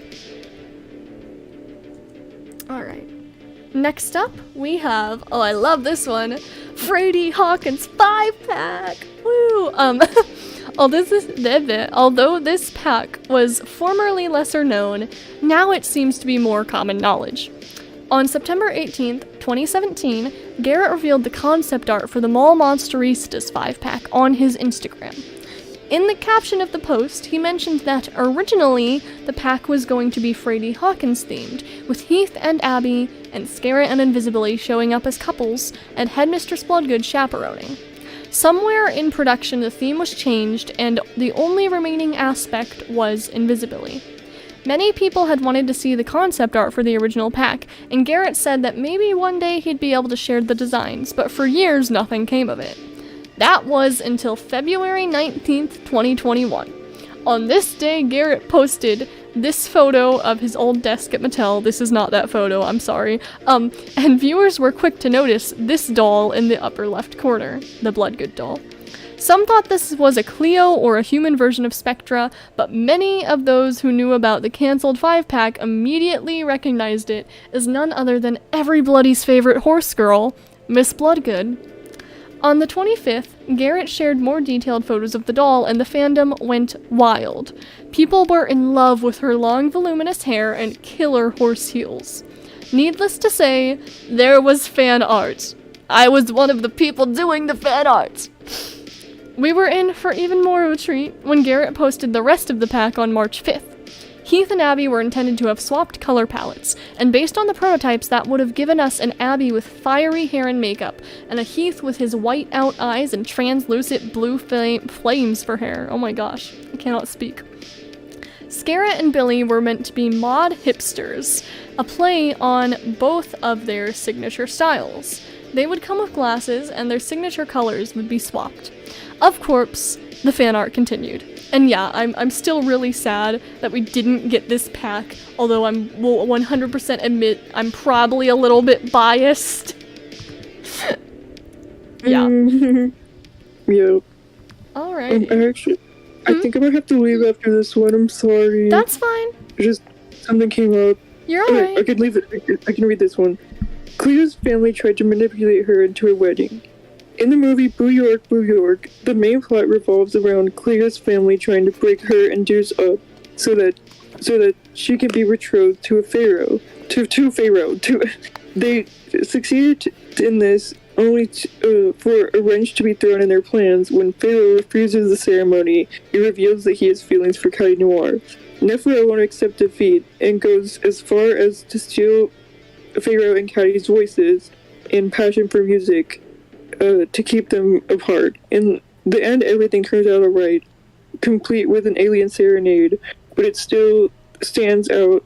It still stands that Cleo's family was willing to sabotage her happiness for their own gain and marry her off when she's still in high school. Can you please get this cool new relatives? Yeah, seriously.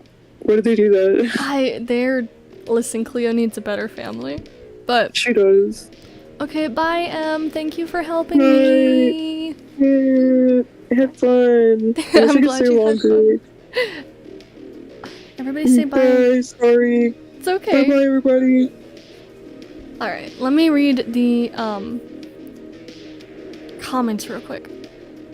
Can we talk about how Draculaura is older than the concept of being a vegetarian/vegan, which means she would have lived years drinking people's blood and killing people? By the way, Dacia was the original country that got overtaken by Romans, and over time, after splitting and uniting with other many countries, one of those becoming Transylvania, it became Romania. Very cool. I like to think that Draculaura has a traumatizing memory involving blood/death, which made her go vegan. Yes, it is completely possible. Like, we don't know anything about Draculaura's life from, like, the period between her collector's diary and her current stuff, other than the stuff that happened with Valentine. So, there's a lot of possibilities there. But, alright, let's go. Next up, we have the Crystal Comet.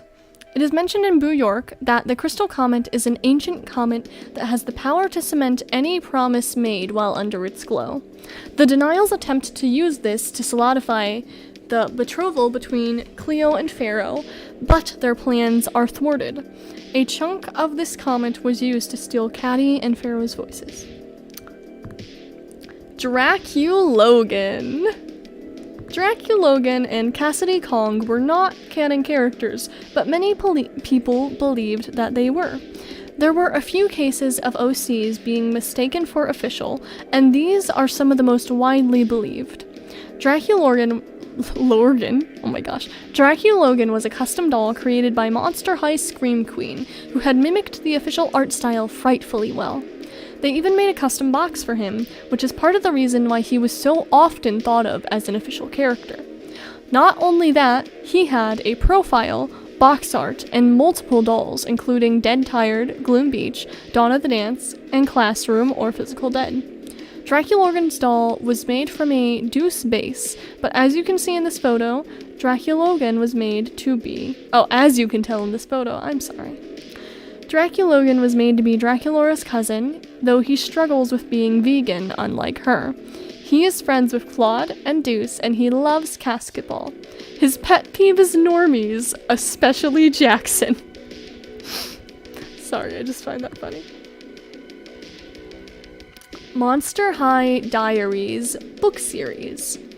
In 2015, a new Monster High book series was launched, titled Monster High Diaries, not to be confused with the diaries that come with the Monster High dolls. They are different things. There are 5 books in this series, and each one is a standalone story. The final one released in 2016. These books are strange in terms of continuity, because while they are set in the usual Monster High universe, as opposed to the Lacey Harrison or reboot ones, the events are never mentioned in any other form, despite some of the plots causing big changes. Part of this may be because they were released at the tail end of the original line. The books in this series are Draculaura and the New Step Monster, Frankie Stein and the New Ghoul at School, Laguna Blue and the Big C Scarecation, Claudine Wolfe and the Freaky Fabulous Fashion Show, and Cleo Denial and the Creeperific Mummy Makeover. Despite the book's events never being mentioned, they do mention movie events, indicating that they are part of the same timeline. I believe there are a few continuity errors in between this and some of the other media, but they are normally small and at this point expected due to Monster High having multiple forms and authors.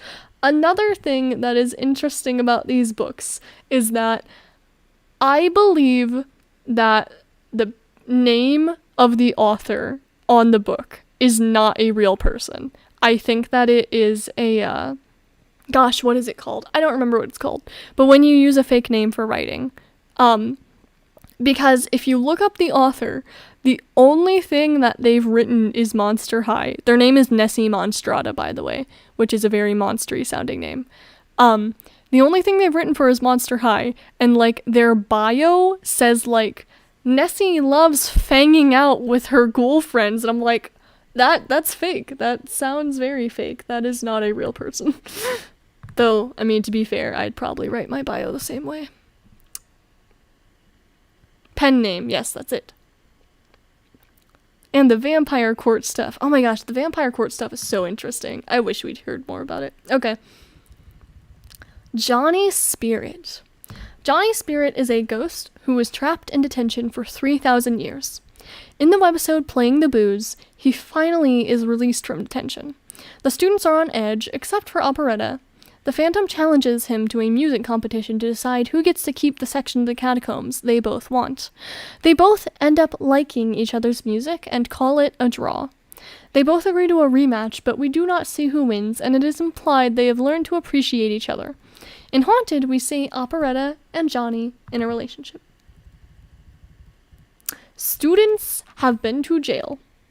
A few Monster High students have been to jail, according to different media, including Torlai, Meality, Persephone, Holt, and Jackson, although Jackson and Holt were there under false arrest. Cleo's backstory.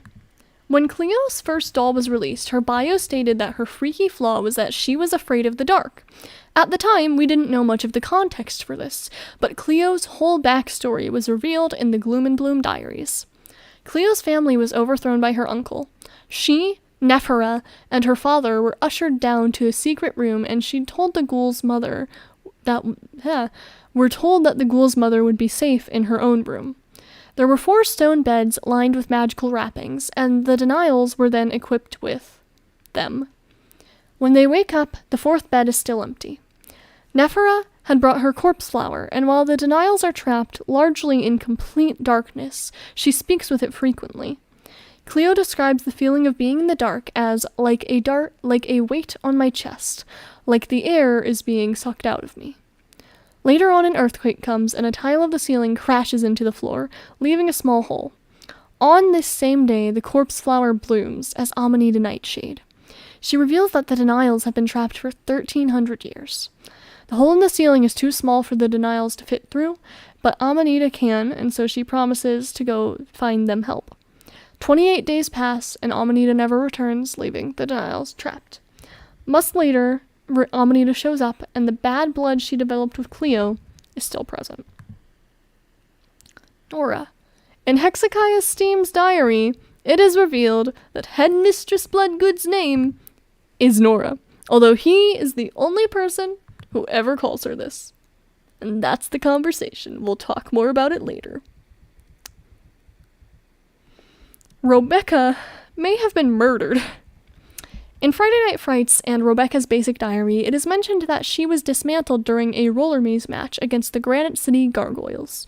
The Granite City team is shown to be willing to cheat to beat the competition, and in her diary, Rebecca notes that they have a rather unsavory reputation. Because of this information combined, many believe that the implication is that Rebecca's dismantlement was an intentional act done to eliminate the competition, considering that she was at the height of her game. The fact that one of her missing pieces was used as a Skulltimate Roller Maze trophy furthers this idea. Alright. The romance, OMG, relationship goals. Honestly, I love them so much. Like, oh, I didn't realize I was still on call. Okay. Alright. What is happening? Sorry, I'm like, too many tabs. I have too many tabs. What? Oh no. What is happening?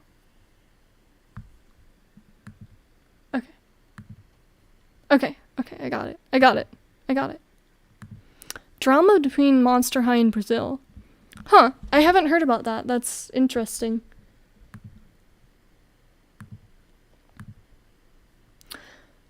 Okay, and now we are getting into deep waters. So this stuff is even more obscure. So let's go. Let me open my images. Okay, Monster High Face Off. In the 2017 show, special effects show Face Off, did a Monster High themed episode. The contestants were challenged to do makeup based on the freakishly fab ghouls and translate their doll forms into a screen-ready live action look. The characters included Claudine, Draculaura, Laguna, Abby, Venus, and Skeleta. In this episode, a team of Monster High superfans was brought in to judge the looks rather than the usual judges. At the end of the episode, it is revealed that Laguna Blue is the makeup look to win. One of the things I find interesting about this episode is that throughout the episode they mention quite a few times that they were specifically looking for a look to translate the characters into live action, which to me makes it sound like they were sort of using it as a testing ground for a potential live action, which is now not potential and just a thing that will be out later this year, which I find interesting. The makeup for the characters doesn't seem to have ended up looking anything like this in the live action, but, you know. Alright, Jackson threatens Dracula. In Draculaura's Basic Diary, Jackson goes to her house to return a pie plate he borrowed.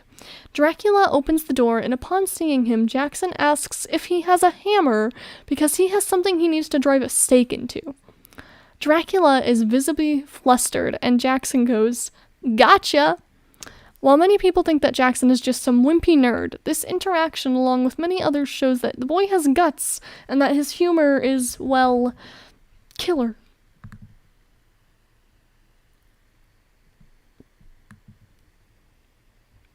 It has something to do with the Monster Exchange Program line.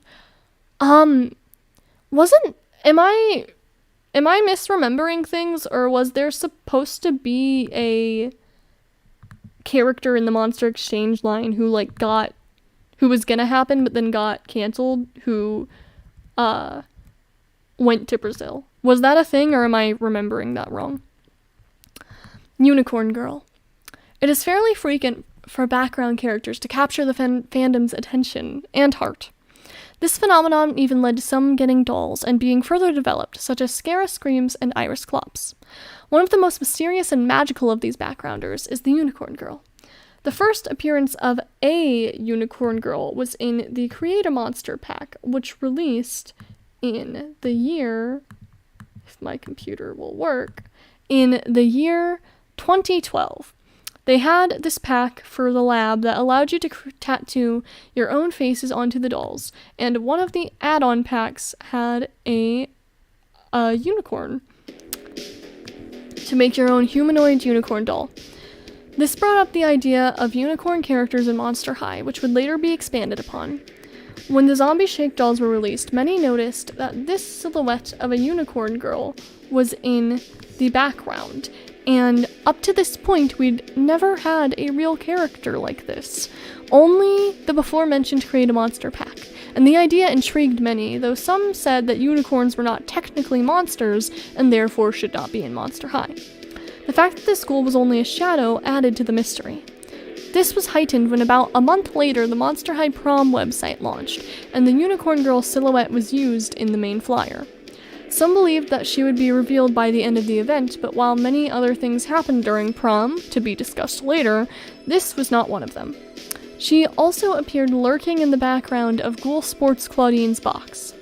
Later in the year, the comic I Only Have Eye for You released, and we got our first full look at this character. She looked rather different from the Create a Monster set. There was chatter about her eventually becoming a real character, as some fans thought her design was too detailed to just be a backgrounder. Unfortunately, this never came to pass. What most likely happened was that this was never intended to be anything more than a backgrounder, though she does appear very often. The artist for this comic, and a lot of the other Monster High box art, seems to have an affinity for unicorns, as you can see by her posts. This is Kelly Riley, by the way. These are from her Instagram. She probably wanted to have a bit of fun with backgrounders. She had to design anyway, and threw her in wherever she had space because she liked to design. While the Unicorn Girl never became a named character, we did eventually see the introduction of another mythical equestrian. Nathan Rott was released later that year as part of the Freaky Fusion line, and he is son of a unicorn and a zombie. Avia Trotter was also in this line, though she would be more akin to a Pegasus than a unicorn, with her harpy wings. It seems that we will never see this Unicorn Girl become a full character, but at least we'll always have her cute art.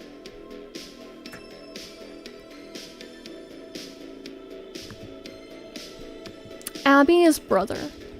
In Iris Klopp's Comic-Con diary, Abby goes to check on her after Manny accidentally screws up talking to her. Abby tells her that Manny is like her brother. He is big like Manny and is having same problem telling Yeti Ghoul how he is feeling, so he makes the large snowballs to throw at Ghoul he likes. Manny does not have Snowball, so he throws words. Iris says that she thinks that is the dumbest way to let a ghoul know that they like her, and Abby agrees. While Abby has mentioned her mother and father before, this is the first time we've gotten any specifics on siblings. On her I Heart Fashion box, Abby notes that she is the youngest in her family, which seems to indicate her brother is older. Her brother was never given an official name, but I have taken to calling him Isaac.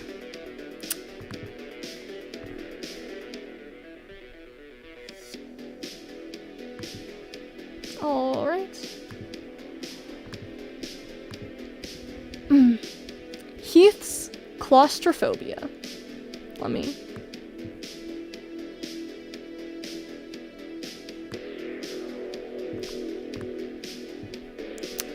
In the Monster High graphic novel Hopes and Screams, Heath gets shoved into a locker because Howleen is scared Claudine will see the mesh she's made of her design, which Heath happens to be wearing. When Howleen tells him to hide in the locker, Heath remarks that he is claustrophobic, and while he's in the locker, he tries to distract himself, and notes that the place smells like yak cheese. Deuce is Poseidon's son. This is not true. This is just straight up wrong. Deuce's father is human. But it was a prevailing theory, based on the myth of Medusa, and Garrett Sander responded to it, but we'll talk more about that later. Zori Weatherbolt. Over the years, Mattel has made various special one-of-a-kind custom dolls, whether they be competition prizes or gifts for the owner. Some of these have included Canela, Katia Mores, Storyg, and Dracuguna, all of which were prizes for online design competitions. There was also an original one-of-a-kind custom Madison Fear doll, gifted to Madison Beer, and Grimly Ann McSchmidlbopper doll used for the Monster High Instagram account, but the doll with the most interesting story is Zori Weatherbolt. Zori Weatherbolt was a doll that Victoria Cartwright designed with the help of the official Monster High team. Along with the doll, there was a bio, diary, script which was read by Tori and the official Monster High voice actors, 3 extra outfits, and a few other gifts. The Instagram page at Listen Anyway has an entire series with some of the previously unseen content, with some of the help of Tori's account at Team Tori Brain Cancer Fighter. Zori is the daughter of Zeus, and her story involves the other Monster High characters as well as 2 new characters named Hannah Thunderstorm and Hannah Hades, as well as Zori's pet, Thunder. Zori has the power for her eyes to change color with her mood, and her doll reflects this, as it was made with the Create a Monster inner monster tech that allowed the doll's eyes to switch between different moods. The entire process and story that goes along with Zori is very interesting, and I highly recommend looking at the post about it on Listen Anyways and watching her YouTube video if you're interested.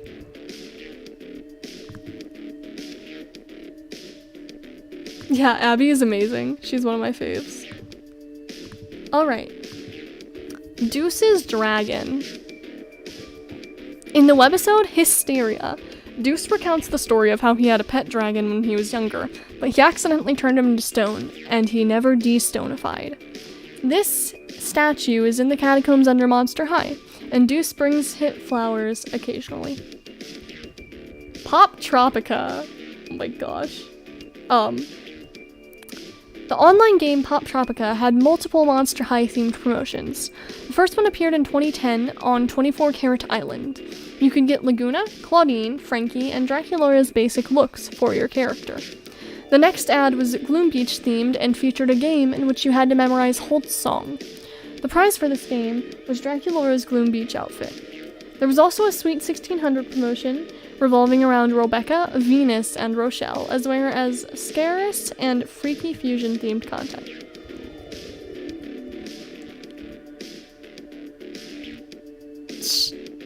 Spectra's backstory.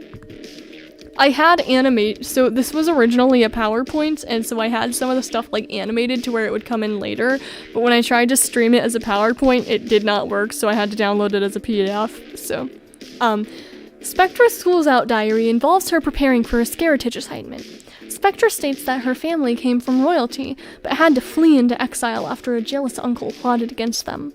She also mentions her mother and father having to take jobs far beneath their station, as well as them escaping across enemy territory during the storm of the century, and a long-lost love who still haunts their old home, waiting for her return.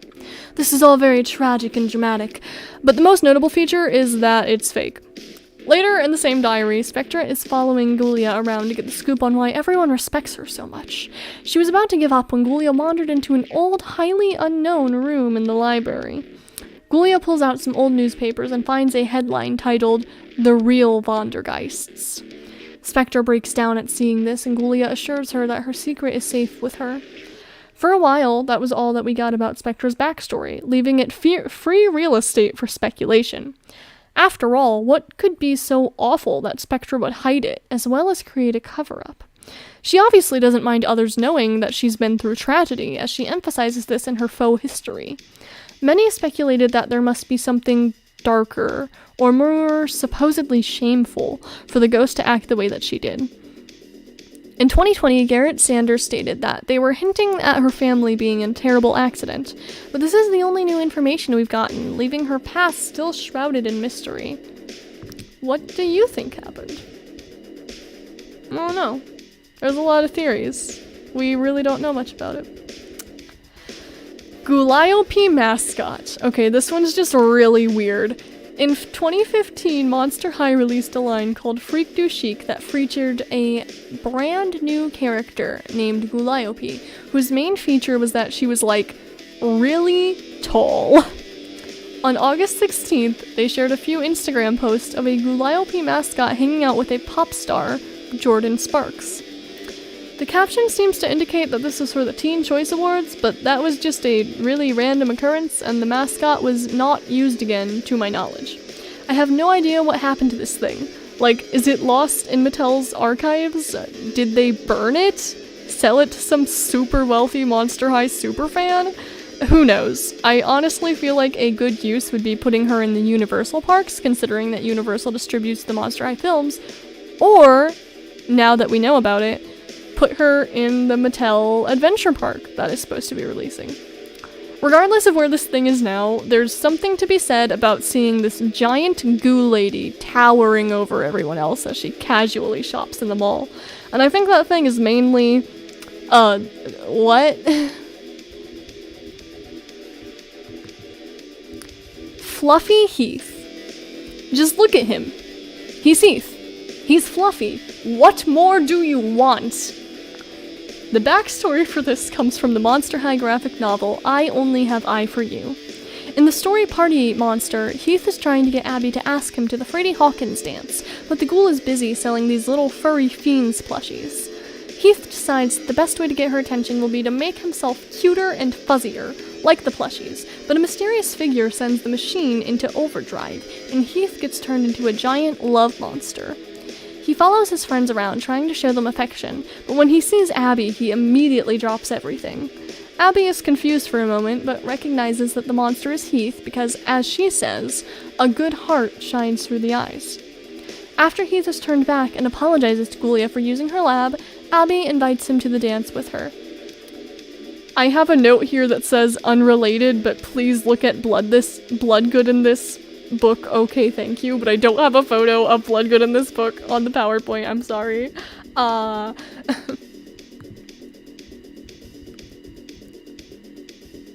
Cleo replaced operetta. It's been mentioned a few times that Cleo's role in the main cast was originally supposed to be operettas. It makes sense, having the daughter of the Phantom of the Opera fill in as the resident school diva, but this was ultimately changed because they were worried that children would not know who the Phantom was. The arc in Volume 2 of the webisodes of Cleo believing Deuce is interested in operetta seems to be a nod to this, as in the original lineup, operetta was Deuce's girlfriend. She looked quite different at that point, although we do have concept art now, actually, and you can see her original doll and how it was planned. She was going to be in the classroom line, and she was going to be in band class. Terrifying. You think Spectre has a Wattpad account? I mean, honestly, it wouldn't surprise me. Her entire thing is just making stuff up, so. Okay, Gaius. Gaius is the name of Draculaura's biological father, as mentioned in her backstory. Abby owns multiple chainsaws, ? Abby Abominable's art class doll comes with arguably one of the best Monster High accessories ever. A chainsaw. In the diary that comes with this doll, she refers to it as her favorite chainsaw, implying that she might own more. So for all we know, Abby just has an entire collection of chainsaws. And she used this one to carve Heath's face in a heart. That's icon behavior, if you ask me. Universal copyright. The majority of classic Universal monsters are actually based on goth lit novels, and while the novels themselves are almost all in the public domain now, the movie versions specifically are still held under copyright law, especially in regards to their looks. Universal is known for having some very specific rules that one must abide by if they want to avoid breaking copyright. The easiest character to use, for example, is none other than Frankenstein's monster himself. Some of the features they have determined are specific to their version of him are bolts in the neck, a flat top head, a scar on the forehead, a protruding forehead, and green skin. It's worth noting that typically these characteristics individually won't hold much weight, but multiple things together is where things get sticky. This is why you'll see, occasionally, people will get around this by putting bolts in his forehead or making him a bluish tint instead of green. Our favorite ghouls and monsters don't have to worry about these restrictions though, since Monster High has permission to use the Universal Monsters license. As mentioned earlier, Universal even distributes the Monster High films. Frankie herself has at least 2 of these features, the bolts in her neck and green skin, and reboot-only character Olivia has the scar across her forehead. I struggled to find info on what design elements were restricted for some of the other monsters, but it seems like if Monster High did not have the rights, Mr. Ware would not be allowed to have his iconic bandages. An interesting twist to this is operetta, as while she is allowed to mimic both the original Phantom novel and the 1925 movie, she cannot be modeled after the most known version, Andrew Lloyd Webber's musical. And on one last note, Mr. Rotter looks exactly like the 1925 Phantom. Like, exactly. Jackson asked Draculaura to turn him into a vampire. Yet another case of Jackson being an absolute mad lad in Draculaura's diary. Not only does he jokingly threaten her dad, he also asks the ghoul to turn him into a vampire. We all know that Jackson struggles with feeling like he doesn't fit in the monster world, especially before he finds out that he's Holt. So, he wanted Draculaura to turn him so that he could feel like he belongs and they could hang out. Draculaura explained that she's vegetarian, so she can't, but that didn't mean they couldn't hang out. Eventually, Jackson finds out that he is truly half monster, but unfortunately, even then, he still has trouble fitting in.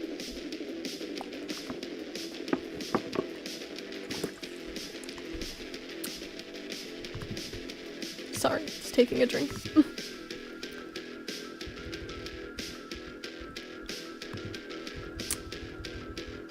Andy and Jane are related. Yeah, no, this is just another theory. This is not true. Some people think that Andy and Jane are related because they have some visual similarities and were both left in the jungle. But there's nothing to confirm this, and I'm fairly certain that Jane wasn't left on Skull Shores.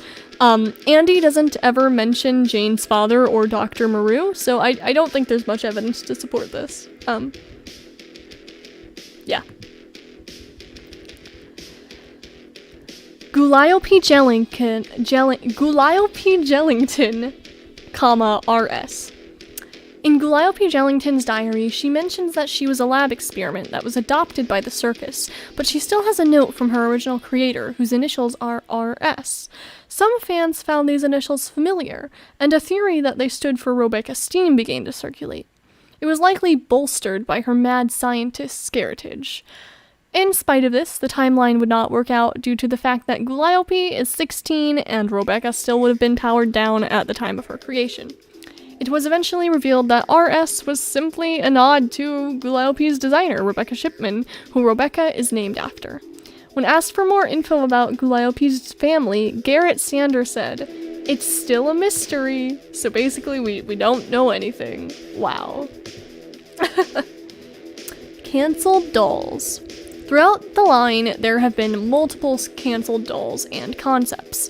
As mentioned before, there was a Freddy Hawkins 5-pack, which became the Mall Monsteristas pack. A cancelled doll from early in the line is Classroom Draculaura, who was meant to be taking drama class. Personally, I love this look, and it's such a shame that it was never made. In his 2020 Q&A, Garrett also mentioned that Operetta was planning to make her doll debut as a band class doll in that line, which we saw a little bit earlier. There were also cancelled dolls in the Monster Exchange line, such as a Russian Leshy and a South African Lightning Bird, as well as Claudine Wolf and Meowlity. Haunted was going to feature a playset of Spectra's writing desk and her Haunted doll, which is why the doll was released later than others in the line. 2 reboot lines were cancelled, the Howling Hoodies line and Ghostly Tea Party. Outside of dolls, there were also cancelled figurines in the vinyl collection, such as the characters Operetta, Jennifer, Torlai, Skeleta, and Catherine the Mew. The Fierce Rockers 2-pack was originally going to be Caddy and Casta, but we actually do have concept art of their looks. I'm sure that there are more cancelled dolls and merch that we don't know about as well. It's really strange to think about how all of these are almosts, and how Monster High itself could have been one too, considering that it was rejected a couple times before being greenlit. High School Story. Ooh. In 2015, the mobile game High School Story featured a Monster High update to celebrate Halloween. It featured Frankie, Claudine, Draculaura, and Cleo, and included one free quest titled Born This Way, and a quest that you could buy the characters to complete. That's what they all looked like.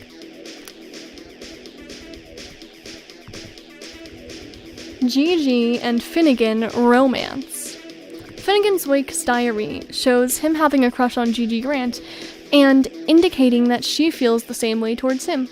Finnegan says, Gigi and I have been fanging out a lot lately, and I don't know if that means we're officially dating, but I know for sure that I don't want to roll with anyone else. He notes that they both understand each other because they can feel tied to things, her to her lantern and him to his chair. He also mentions that Gigi is down for anything and even sent him a video of a monster skydiving in his chair as if to suggest the idea, since Finn is such a scaredevil. While, as Finnegan says, it's not specifically said that they're an official couple, it's clear that the two have a romance. Survey leaks. At various points throughout the franchise, there were leaks revealing new dolls that were not meant to be seen yet. I will not be including the leaked photos. Yes, I will, apparently. They're right here. Nobody cares anymore. They've already been released. I don't know if these are still considered leaks, but I don't think Mattel cares. I will say that some of the lines that we were seeing I will say that some of the lines we've seen through leaks include 13 Wishes, Freaky Fusion, Ghoul Sports, Zombie Shake, along with others. Usually these leaks would come from survey websites such as SurveyMonkey. They would list surveys to get opinions on up-and-coming products, and with a non-disclosure agreement. Of course, people took screenshots and broke the agreement because people are bound to. This led to a lot of trouble with sites that hosted these images, such Mattel did not want them to be out. The aforementioned MonsterHighDolls.com had to ban all leaked images from their site to prevent potentially being shut down, since they were such a small page and were hosted by another site. Overall, while this was exciting for fans, it was also kind of a mess. Alright. You think Mr. Rotter is a revenant. In folklore, a revenant is meant to be an animated corpse that is believed to have been revived from death to haunt the living. That's interesting. I think that Mr. Rotter, no, he's interesting. We don't know that much about him, except for that he went to school in 1814, so. Alrighty. Next up, we have Prom was rigged. Let me get some photos. Okay. In May of 2014, the Monster High Prom website launched and would run through June 13th, when prom was meant to occur. The website was set up like a social media platform and featured character posts that other characters liked and replied to. Reading about the characters' excitement and endeavors was very fun, at least to me, but what really intrigued most people was the polls. Throughout the event, you could vote on things such as theme, what to eat, decorations, music, and most importantly, prom king and queen. Yeah, they really hyped up the king and queen thing, which makes sense considering it's like the only poll that people actually remember or care about. The candidates were Cleo and Deuce, Claude and Draculaura, Slow-Mo and Ghoulia, and the only then unofficial couple, Abby and Heath. This was the first poll, and the last winner to be announced. During the whole event, you could watch the polls go up and down, leaning towards different couples at different periods. It sounds like a good, fun bit of fan interaction and suspense, right? Well, it would have been if it wasn't for the fact that all of the polls were predetermined. At some point while the event was still running, photos for each winning selection were leaked. The real nail in the coffin was that there was only one photo prepared for each. Typically, events like these will prepare media for every potential winner, similarly to what Ever After High did with Thronecoming. The fact that all the winners and only the winners were revealed solidified that there were never any options in the first place, and any indication of audience interaction was all a facade. It was honestly really disappointing and frustrating. I understand wanting to have control of the story and wanting the suspense of seeing the polls go up and down, but there was a really easy way to do this without lying to your audience. Make it look like the characters are voting. You could still have things lean one way or the other without having to plan 3 entire alternate endings for each poll. Not only would this give you the beast of both worlds, it would also be a good opportunity to show different characters' opinions and friendships. The fans could still root for what they wanted without feeling like they'd been tricked. Instead, they were led on, and that really soured the event for many. While we'll never know if they won the real lifeboats, Heath and Abby did win prom king and queen in canon. Story-wise, it doesn't seem like there was any in-universe interference. Well, except for Torlai, who tried to stuff the ballots and was told off for it, which is rather ironic, actually. Them winning was probably a nod to the fact that they'd soon be an official couple. If you'd like to know more about prom, I do recommend checking out A Night in Scaredice Prom 2014 on the Monster High Wiki. Outside of the voting, it really is a fun event, and I honestly wish they'd use this format more, because there's something really cool about seeing the characters' posts and how they interact with each other. And if you're wondering, I did vote for Heath and Abby, and I did want them to win, but that doesn't mean that I'm okay with the fact that they lied to us.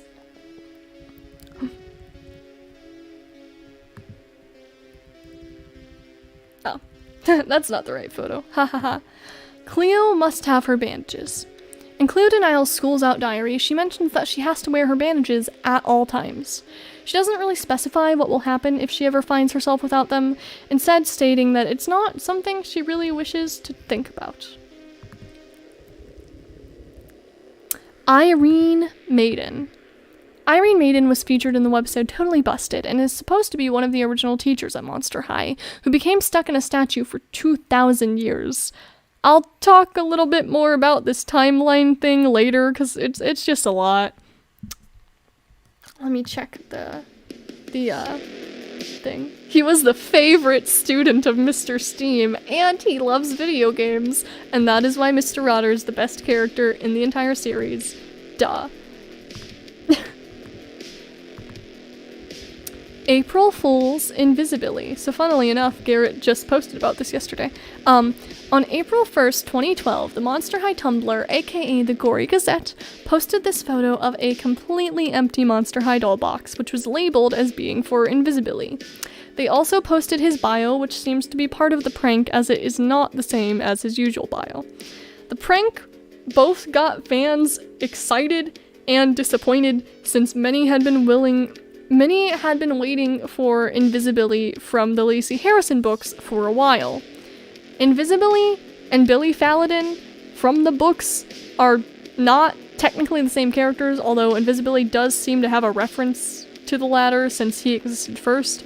This would technically make him the first and probably only animated/doll character to be inspired by a book-only character.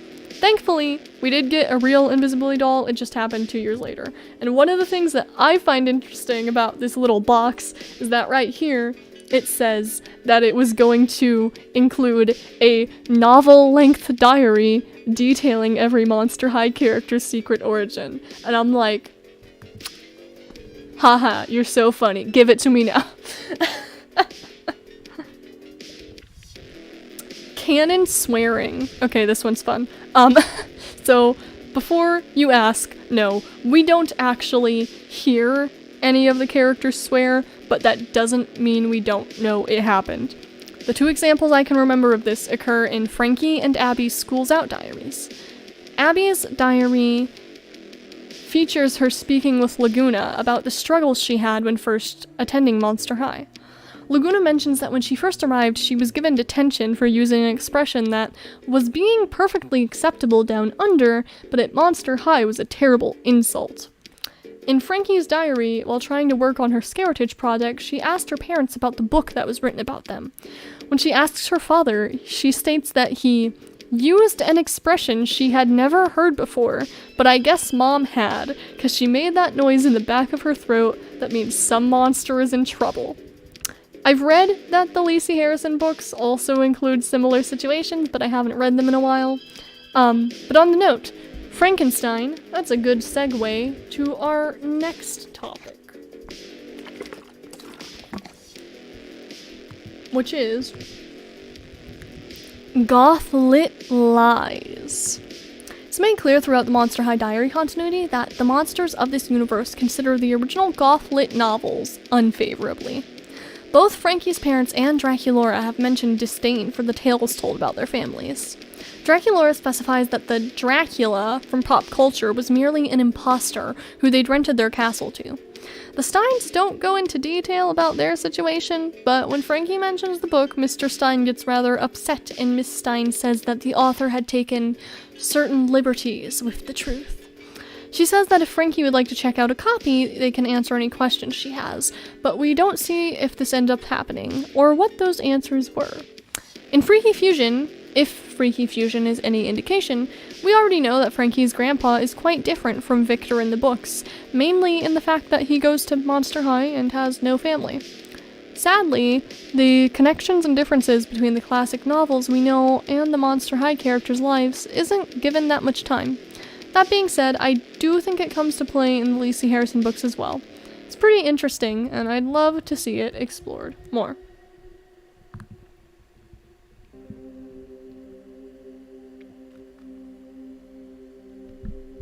Isn't invisibility quite problematic? I'm curious about, I don't know about that. So. Is it because in the Lacey Harrison books he walks around with no clothes on?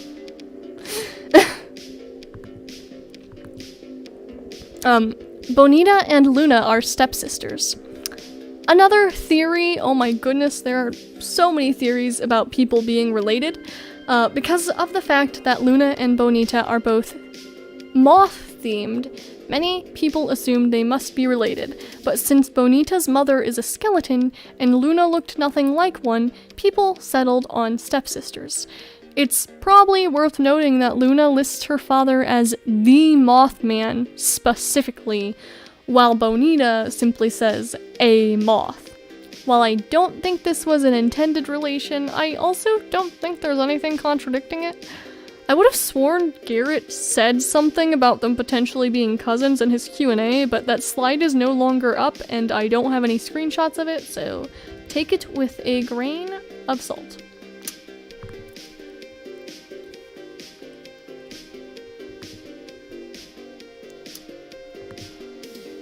Alright, we have...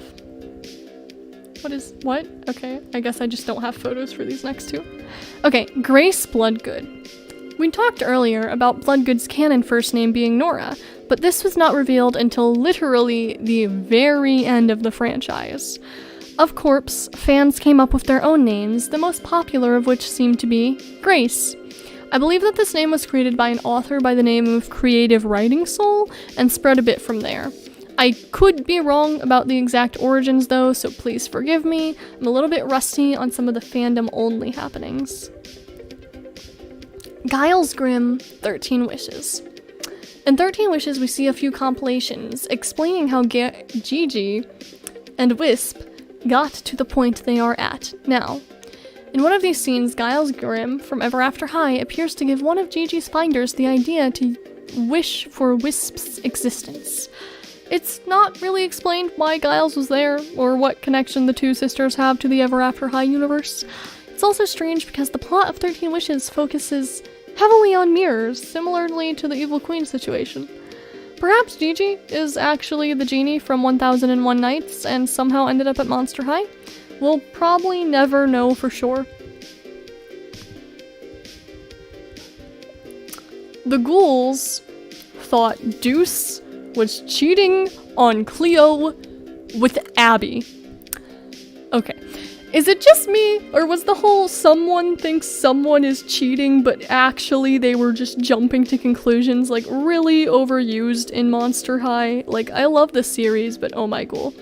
Anyway, this particular example comes from one of the Sweet 1600 scripts that could be read and printed using a code or key from the dolls.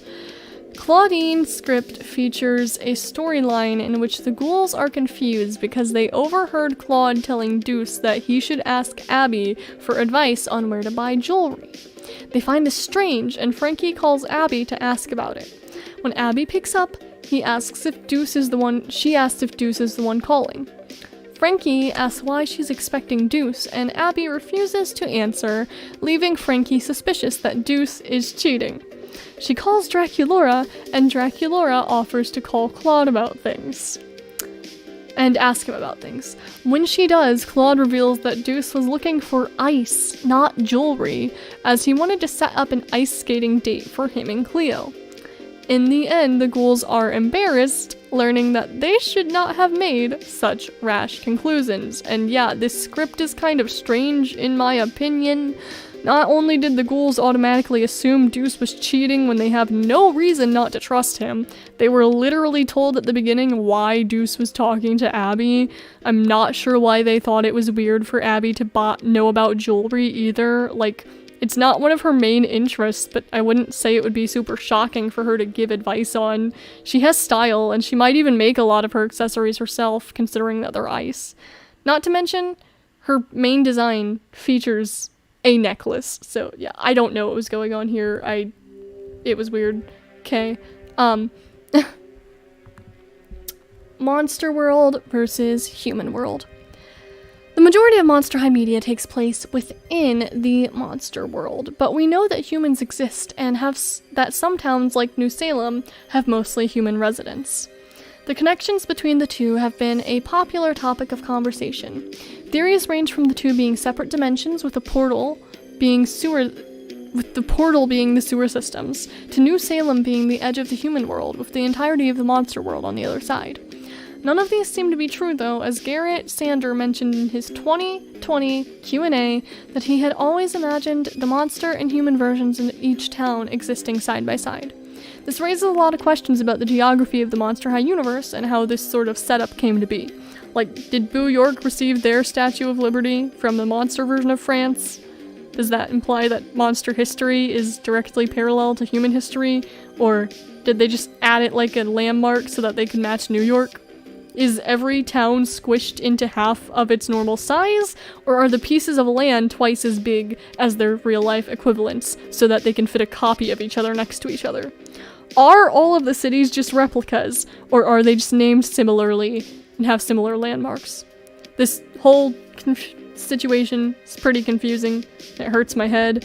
Eventually, I'm sure I'll have some big brain idea that makes it all make sense, but today's not that day, so I have no clue. Original Freaky Fusion.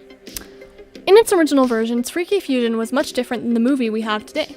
The largest change is that rather than time traveling to 1814, the ghouls were meant to travel to the 1950s. Instead of meeting Victor Frankenstein, Victor was going to meet her father when he was younger. Mr. Stein was a greaser bad boy, and there was meant to be a drive-in scene featuring an incident where he rampages around throwing cars and the like. Interestingly, it looks like some of the hybrid monsters were already planned for the movie, and in this version we're going to time travel with the others. Despite this, there seem to be plans for other hybrids, as you can see by some of the concept art that was released. The second set of them even have names, though it's unclear if these are due to them having been full characters or if they were simply for the designers to use. Eventually, the direction for Freaky Fusion was changed to become what we now know it as today. Even then, there seemed to be some changes in its future, which I will discuss a bit later. Let me look at my chat.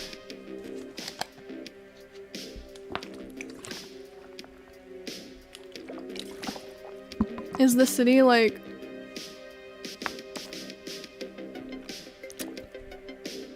Is the city like... all the city or just creepy parts of it? We may never know. It's because his killer style is described as blipster, which is a style of hipster but for black people. Oh, see, I had never heard of that. In his bio, he explains that it's supposed to be blue, but yeah, I can see. The 50s thing would have made so much more sense with the hybrids. There's images of some of the hybrids from that version of the movie as well, other characters, I just don't have them currently on the screen. Heath's essay. In the aforementioned Gory Gazette, there is an article titled Heath Burns Breathes Fire on His Haters. It features an essay written by Heath. The essay was for a creative conjuring class, but was shared in the newspaper. The prompt was to explore the inner thoughts of self. It goes into detail about how no one thinks he can be serious, and how he feels like no one actually wants to know all of him, because they just want him to be the funny one and nothing more. He laments about how people are expecting a joke from him at every turn, and how he feels as if no one will ever truly understand him. But he says that he always gives his audience what they want, but that it can be a real buzzkill sometimes. This was published in 2012, about a year before the Heath and Abby 2-pack that would feature his full diary. Yeah. It was the first time we'd really gotten any insight into Heath's inner thoughts and feelings about his life. It was also one of the first times we really got to see him be serious about anything, even before A Perfect Match, which would release later that year. On the whole, it was a pretty big stepping stone and laid out character development that would be explored more later. It's a very interesting essay. I recommend everybody read it because it just really makes, it gives some insight into Heath as a character. There's really only, like, 2 times that we see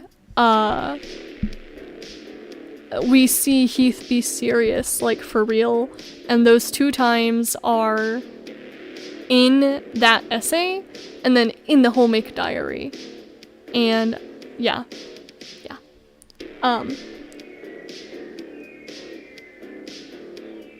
I think the blip thing was like as a reference to like how he can disappear, so it's like, you know, when something disappears, people like it goes like blip, if that makes sense. I think that's what they were going for anyway. I don't know.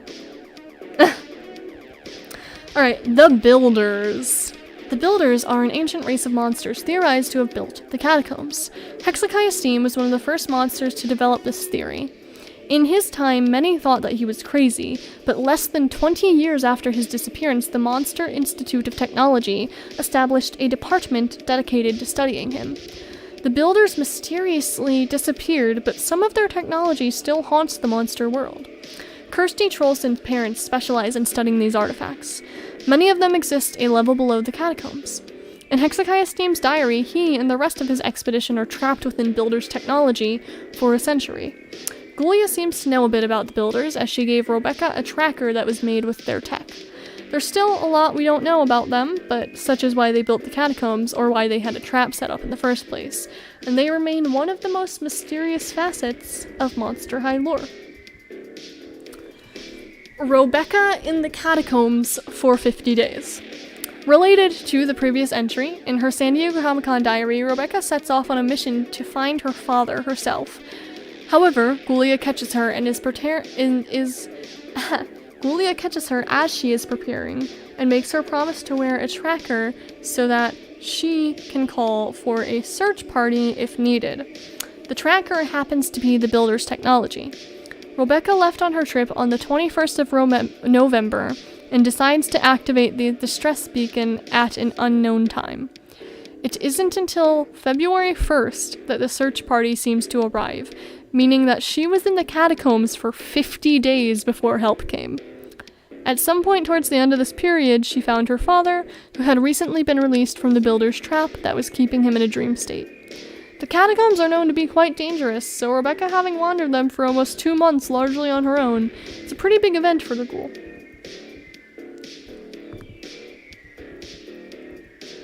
Okay.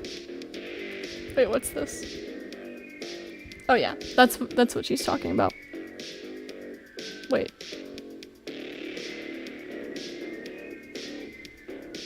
Actually, I don't know what that's for. Hold on. That's for a different entry. Cancelled live action. Throughout the history of Monster High, there have been many attempts to get a live action adaptation of it off the ground. I'm sorry. There have been multiple times when directors have been chosen only for us to never hear about the project again. It was rare for a year to go by without rumors spreading that the Monster High live action would release in October of that year, but this didn't ever come to pass. Garrett Sanders spoke about how part of the reason Holt and Jackson were introduced as dolls so early on, but not used in the media till later, was because originally they were going to have their first appearance in the live action. This was changed when the live action was cancelled, and now there is another live action planned that is already recorded, and they're currently working on editing. Many have speculated that Holt and Jackson might play a role in the movie. It seems like, I don't know if they will or not. They're not going to be the main characters. We'll have to see what happens. we don't know about it yet. Bloodgood and Hezekiah had a romance. I've been waiting to talk about this one, alright. So, the first hint at this comes from Hezekiah Steam's diary. As mentioned earlier, he is one of the only people who we ever see call Bloodgood by her first name, and his diary is the media that revealed this name to us. This came in the form of the following conversation. "You could come with me, Nora. Or you could stay, Hezekiah. I believe Monster High benefits from your experience, and the students love you." "Just the students, Nora?" "My feelings are irrelevant, and my place is here." "Aye, 'tis futile to argue against a calling, I know, but perhaps one day you'll pass the position of headmistress on to someone else." "Perhaps." This conversation seems to be one of the things Hezekiah dreamed of during his 100-year power nap, though it seems to be a recollection of past events as opposed to only a dream. Many picked up on some romantic tension from this exchange, especially with the bit where Hezekiah essentially implies that he's aware Bloodgood loves him, and the fact that they both ask each other to be where they are. It's a pretty solid hint from that alone, but if that was not enough, Garrett responded to a question about the two, stating, "We thought it would be fun if they had a bit of a romance," thus making their relationship undeniable. Despite this being the only interaction we see, we know that they knew each other for quite a while, since at least 1814, and we know that eventually Hezekiah goes missing, both of which tangentially add emotion to the relationship. Hezekiah also still lists Bloodgood as his best friend, implying that they still think fondly of each other. Anyway, I love these two. Can we please get more content with them? Please. And now we're on the deep end, and I'm going to take a short little break. Not very long, just... I told y'all earlier, my throat gets dry when I live stream.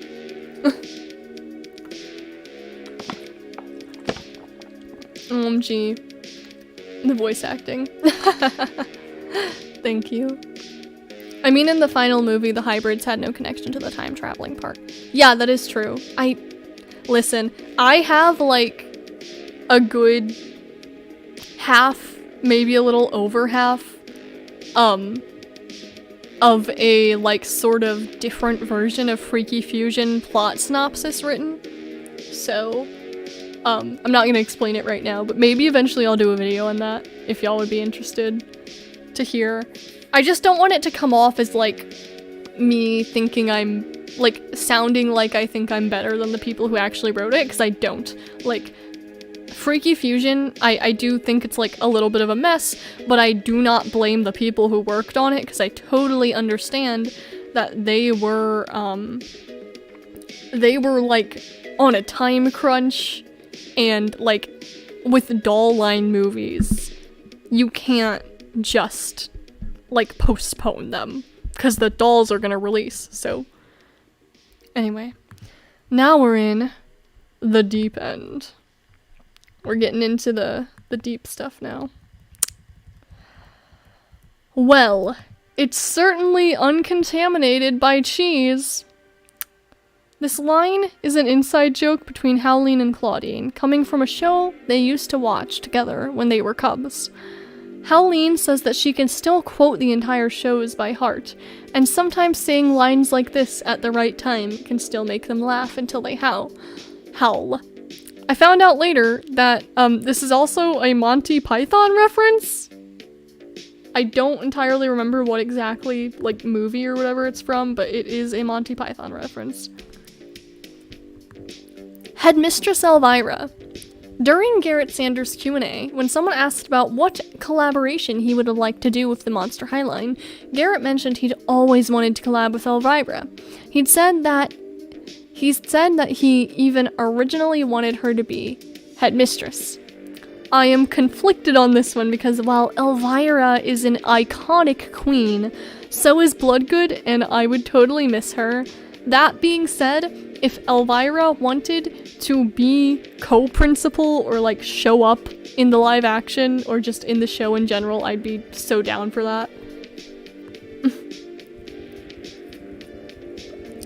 Van Helscream will escape.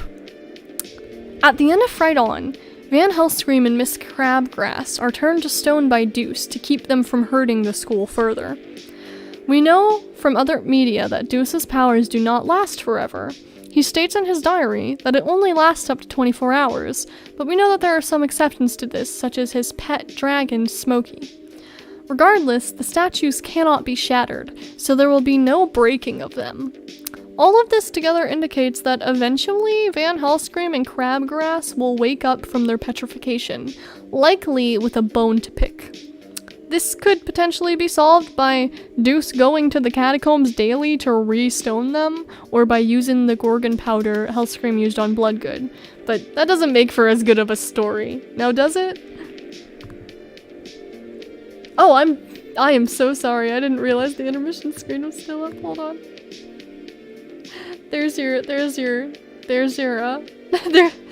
him. You didn't miss much. You missed Elvira and the diary entry from Howleen. Alright. Heath equals Simba. Hold on.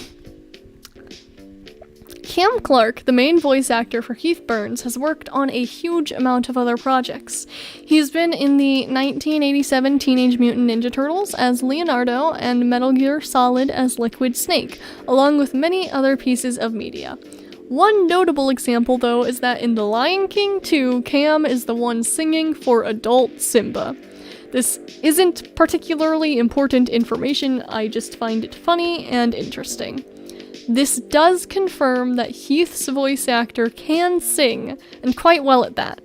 That means that if Monster High ever wanted to do a musical, or should I say, another musical, that they could just use his usual actor instead of needing to. While he can sing as Simba, I imagine singing as Heath would be a bit more difficult. Some fans have taken this to mean that Heath actually does have a stellar singing voice if he just learned to use it properly, since we see on the bus to Monster Nationals that he's not quite there yet. This is just fan speculation at this point, but it's fun to think about. Fairies. While we know very little about how they work, it was confirmed at pretty much the last possible moment that fairies exist in the Monster High universe, since Hezekiah Steam's mother is one.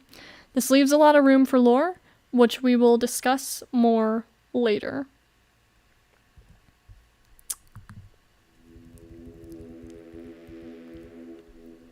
Werecats are ancient. Monster High had a presence at Comic-Con from 2010 until 2017, and during most years they would host a panel, which usually consisted of some discussion, a preview of the newest film, and most excitingly, a Q&A.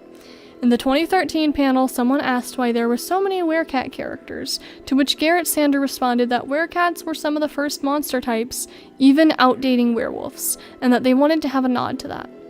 I'm unsure if he was saying that they are some of the oldest in Monster High universe or in real-life folklore, but even if it was the latter, the answer indicates that they applied it to the Monster High world as well.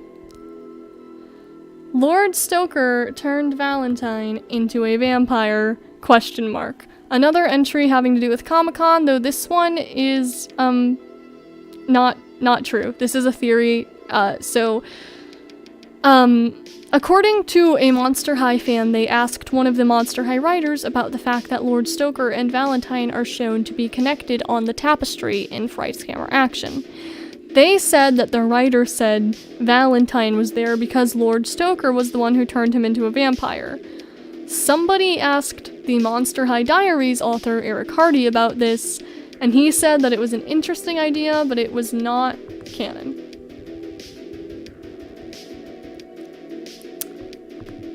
Deuce's father is a human. The piece of information that deconfirmed the theory that Deuce's father is Poseidon, in Garrett Sanders' 2020 Instagram Q&A, he revealed that Deuce's father is human, making Deuce one of the few characters with monster-human scaratage, along with Jackson, Holt, and Hezekiah Steam. Whether or not Deuce knows about this information is never stated, so he might not know about that. Bloodgood asked to clone the Steins. Frankie Stein's student file was featured on the back of her school's outbox. She says the following in the parental participation section. Excellent on all fronts. Sorry, I can't do it without the warm-up. Attention, students. Excellent on all fronts, both in terms of encouraging Frankie to become a better student and volunteering their time to help with activities at Monster High. I would love to clone both of them, but Mr. Stein has so far refused this request. The student files were written by Bloodgood. It is not known if she asked this jokingly or seriously, though I'm personally of the belief that it was a ha ha ha JK and less situation. This also seems to indicate a level of friendship between Nora and the Steins, since whether she is making a joke or asking for real, this probably isn't a remark you'd make to somebody you're not on good terms with for fear of them taking it strangely. It seems that, as of right now, the Steins have not been cloned and have no plans to. Count Fabulous is an old man. Count Fabulous is Draculaura's pet bat, but according to the Monster High Encyclopedia, he does not know that he's actually an ancient vampire who... Oh, she doesn't know. He knows. She does not know that he is actually an ancient vampire who is trapped in bat form. This information is pretty obscure because nearly every time someone mentions it, people are shocked and astounded. The fact that not even Draculaura is aware of this makes it even wilder. Valde Lupus Libre, and I'm sorry if I pronounced that wrong, I do not speak Latin. In Claude Wolf's diary, he mentions that he is tasked with writing a Scaritage report. He writes about how he's trying to decide what to discuss in his essay and mentions a book called the Valde Lupus Libre. This book contains the history of werewolves, and there are sections that Claude and the others aren't even allowed to read until they have their own packs. One of the sections of this book discusses what happened to cause the bad blood between the werewolves and vampires. There is some werewolf lore we do know about, including how they are allergic to silver and wolfsbane, how their senses and strength go alpha mode during a full moon, and how they aren't immortal but do live 400 plus years. Despite this, the book remains a mystery.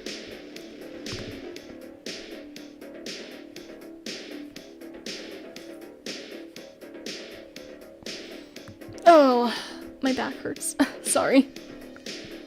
Alrighty. Next we have Circa Magica / Candy. At some point in the fandom, photos of these two dolls started popping up, leading to a lot of speculation as to what they were. Some fans thought they were fake dolls due to the boxes not looking like the normal Monster High packaging. It wasn't long before we got some confirmation on what these dolls were. The first one, named Candy, was made to celebrate Mattel's 20th anniversary of their Indonesian factory, and the second, Circa Magica, was made for the 21st anniversary. Workers were given these dolls as a celebratory gift and were never officially sold to the public, making them rather rare. Of course, some of them were sold secondhand, and so a few fans have gotten their hands on them. Candy is a Monster High Frankie head with a Monster High body and pink cotton candy colored hair. Circa Magica is a Draculaura head with an Ever After High body, and her hair is purple and pink. The outfits on both of these dolls are rather simple, but I think they're very cute. There used to be a 13th month. In 2012, Monster High's website launched an event called Freaky Fab 13. During 2012, new content was released on the 13th of every month, but into 2013 it became more sparse. The first Freaky Fab 13 entry was a story about Monster High's anniversary from the perspective of Headless Headmistress Bloodgood.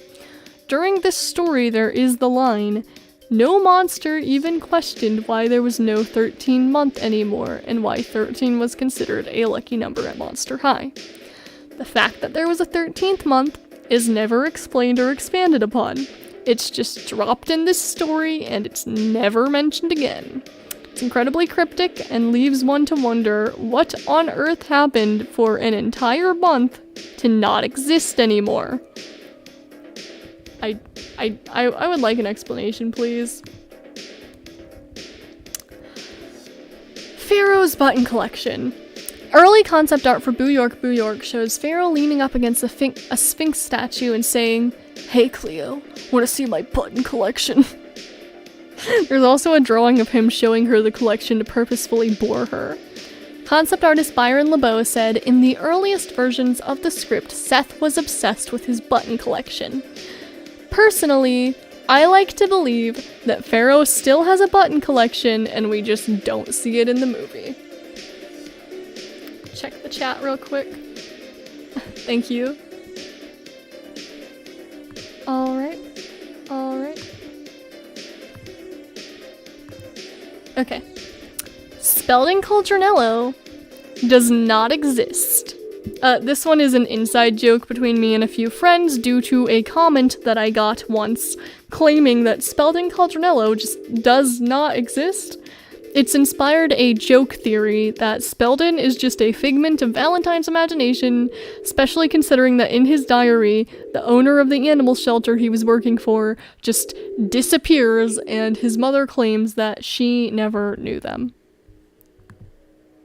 What's the next photo for? That's a different thing. Okay, we're gonna keep it on Pharaoh. Bone elementals. As mentioned in C.A. Cupid's diary, bone elementals are found only in the loneliest parts of the catacombs, and were created to be nannies for newly hatched dragons because mother dragons hibernate after they lay their eggs and don't wake up until after they're hatched. Cupid is suspected by Gulia to be a bone elemental. This plotline never really gets resolved because of Cupid's transfer, and this is the only information we have on the monster type. Matthew Morrison Monster High Party. In 2012, Matthew Morrison hosted his 3rd annual Halloween bash, and it was Monster High themed. The actress Shanae Grimes showed up dressed as Frankie Stein and even carried a doll with her. The whole event is decorated and themed to the franchise. It's a pretty random event, but a video of it is posted on the official Monster High YouTube.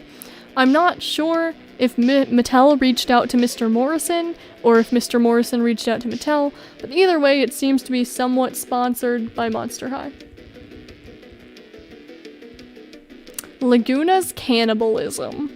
Laguna's original bio states that her favorite food is sushi, thus leading to a lot of fandom jokes and concern over her being a cannibal. This was not ever changed, and even her reboot bio states it. Laguna creepypasta. Related to the last entry, apparently there was a creepypasta about Laguna being a cannibal, and while this doesn't seem that much different, I believe the storyline was that instead of just eating sushi, she started eating other students, but I cannot find any information on this, even though I have searched for Monster High creepypastas. It's actually kind of weird that there isn't more of them, because it seems like the perfect franchise for it, but as of now, consider this an urban legend.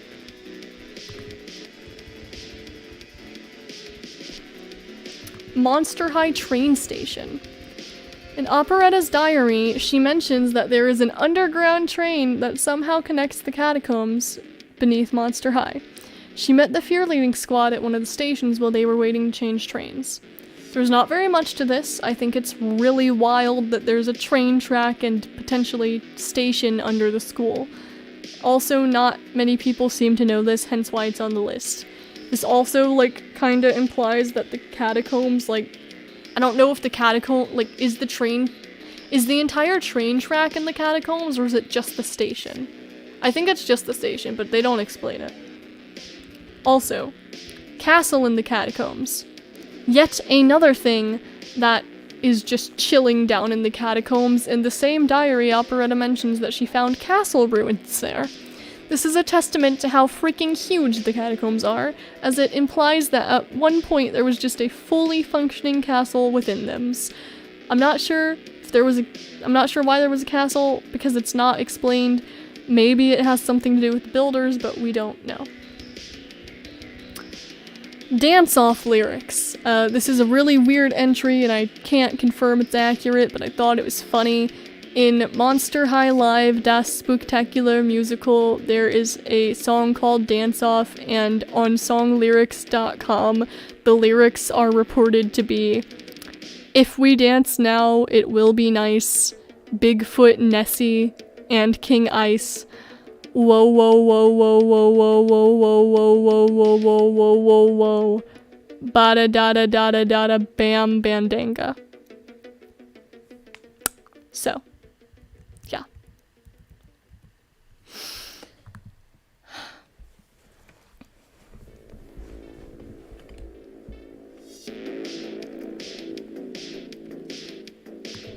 Okay. Ramona. Ramona is the name of Draculaura's stepmonster. She is featured in the book Draculaura and the new stepmonster. At first, Draculaura is somewhat skeptical of her, but eventually it all works out. She is only ever mentioned in the Monster High Diaries chapter books, not the diaries that came with the dolls. So it's unknown if it is unknown if Draculaura's father is married to her in the main continuity as well. Do I have a photo for this one? Okay. The reboot is the distant future / an alternate dimension. This theory mainly stemmed from the book The Legend of Shadow High. In Chapter 1 of the book, the reboot ghouls go to the library to do research for an assigned report on a high school. As they sort through the many different books, Frankie stumbles across one and tells Draculaura that this book says that ages ago, before monsters went into hiding, there was another high school for monsters, so this isn't the first Monster High. This seems to be in reference to the original Monster High, but that leaves the questions of how that would even work. The characters from the original are in the reboot, well, some of them are, and is this implying that the same characters, that these are the same characters in the very different in the very distant future? Or is it implying that they're different people with the same names and looks? Was there something that made monsters collectively lose their memories of their previous lives? Is this just a Monster High and not the Monster High we know and love? Is the entirety of the original Monster High continuity meant to happen before the reboot? What? When I first read this book, I thought maybe I'd get some answers, especially considering that later in Chapter 3, the ghouls use the monster mapalog to try and locate Shadow High. It doesn't work, but Frankie remarks that it sounds like Shadow High is monsters, and I had thought that maybe the old Monster High was Shadow High, but something happened to it. The second theory ended up not being true, but the first one seems pretty heavily implied, although it's not actually explained. The idea of the original taking place in the same universe, just at different times, raises a lot of questions, and I don't think we're going to be getting any answers anytime soon.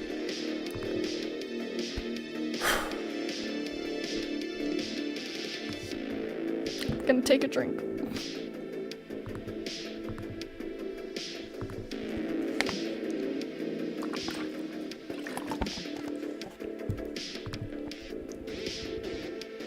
Headmistress Bloodgood speaks 10 languages, or actually 11 languages. In Wydona's San Diego Comic-Con diary, it is mentioned that Headless Headmistress Bloodgood speaks 10 different languages, and the Monster High Encyclopedia reconfirms this. It also specifies that some of the languages include Ancient Werewolf, Gorgon, Troll, and Dragon. She is also completely comfortable carrying on a conversation telepathically. It's possible her language count actually does go up to 11, as she may be able to speak Arachnian, but due to discrepancies between the two online versions of this diary, it's hard to tell if that's official. Update, that is official. The diary on the wiki had lies in it, and I went and fixed it a few months ago, so...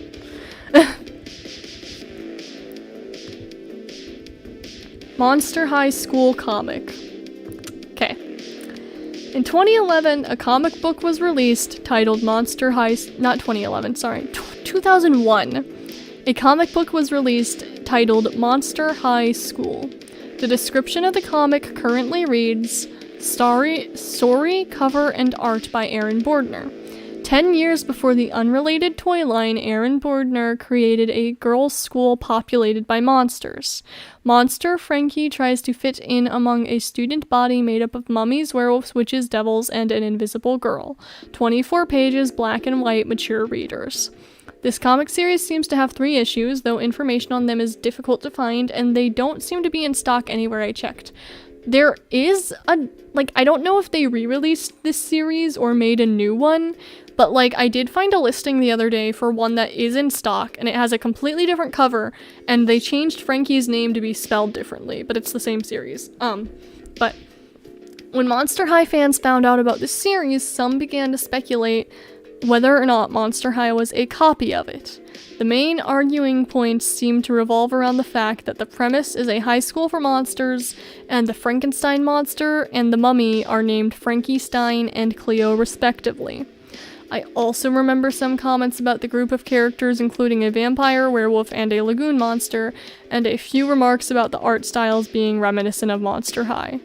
That is the extent of the similarities I've seen discussed, having not read the books myself.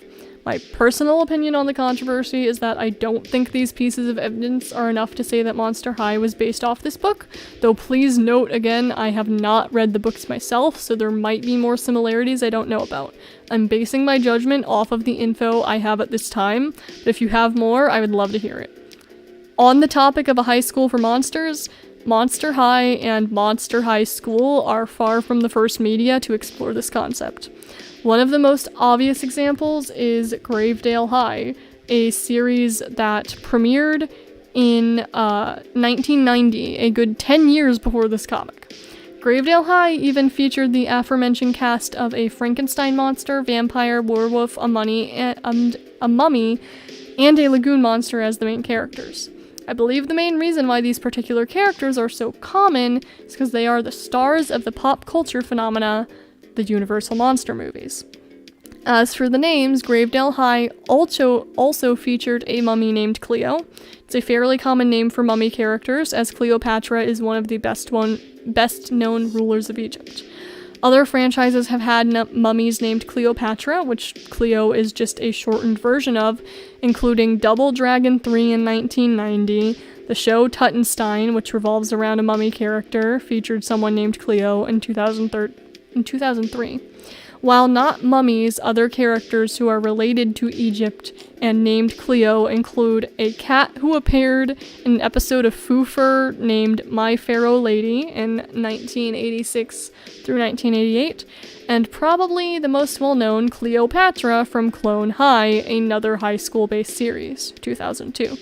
Frankie or Frank is another common name for Frankenstein monsters in media, as it's really just a shortening of Frankenstein. Other characters named Frankie Stein include one from the Wizards of Waverly Place episode Frankengirl that aired in 2009, one from a book titled Frankie Stein that released in 2008, one from a book titled Frankie Stein that released in 2007, one from a book titled Frankie Stein's Franks and Weenies Dish Delights that released in 2015, one from a book titled Frankie Stein's Robot that released in 1998, and one from a book titled Frankie Stein's Monster, published in 2002. And one from a comic titled Book of Frankie Stein, released in 1977. As you can see, neither of these names are rare for characters of this type. I really do think the similarities come down to coincidence and common source material. After all, both series are inspired by the classic monsters. You're, of course, free to think otherwise if you think the evidence points in the other direction. I just thought I'd give my input on the situation. While I've seen these concepts used many times as listed, I think that the execution is what really brings the different interpretations to life. Okay, I'm gonna take a drink.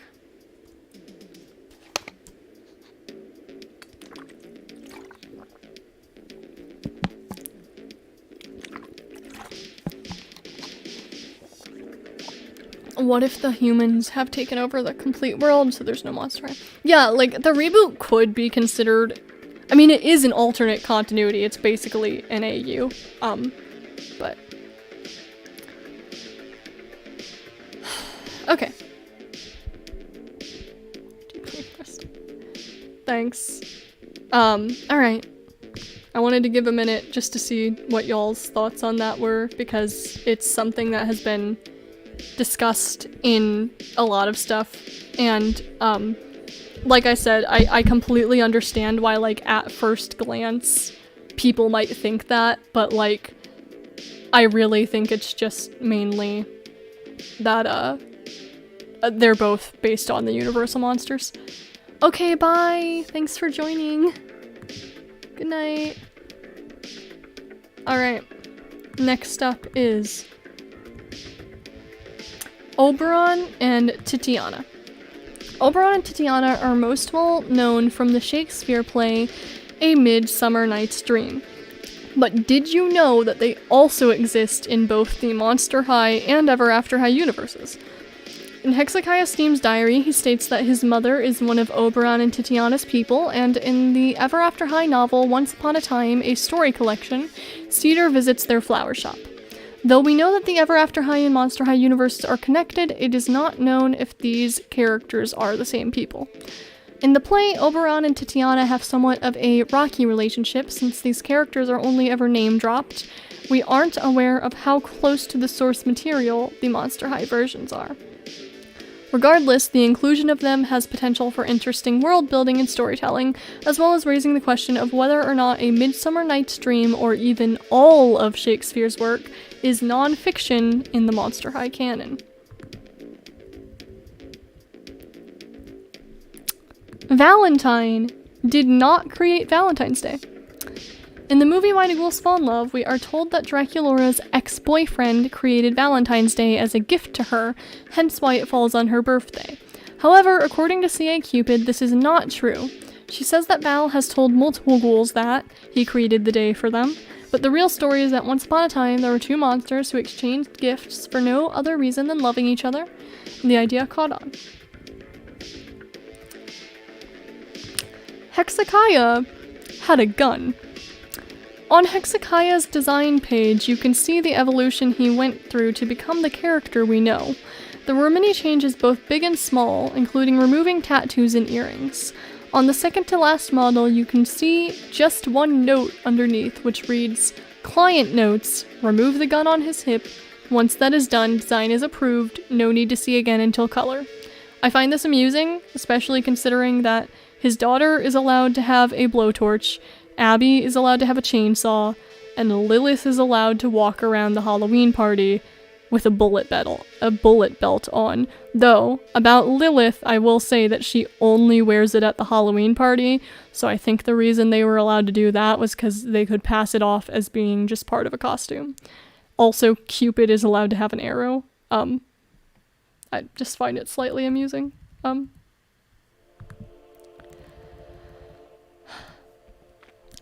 Frankie is made of the woman from Skull Shores. In the movie Skull Shores there is a video of a past woman who went on an expedition to the island.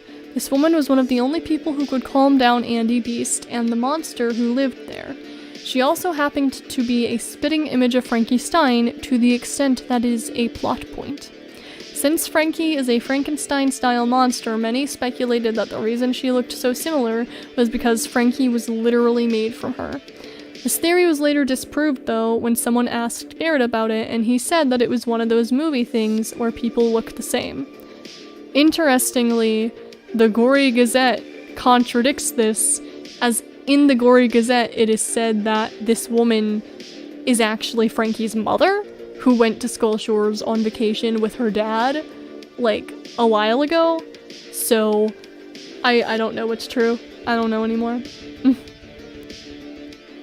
Cleo kissed Jackson. An entry from the Lacey Harrison books. In the first book, Melody and Jackson are talking, and Cleo tries to squeeze between the two to get to her place in the cafeteria. This causes her to spill her lunch, and she demands Melody give her hers as compensation. Melody refuses, and Cleo revenge kisses Jackson.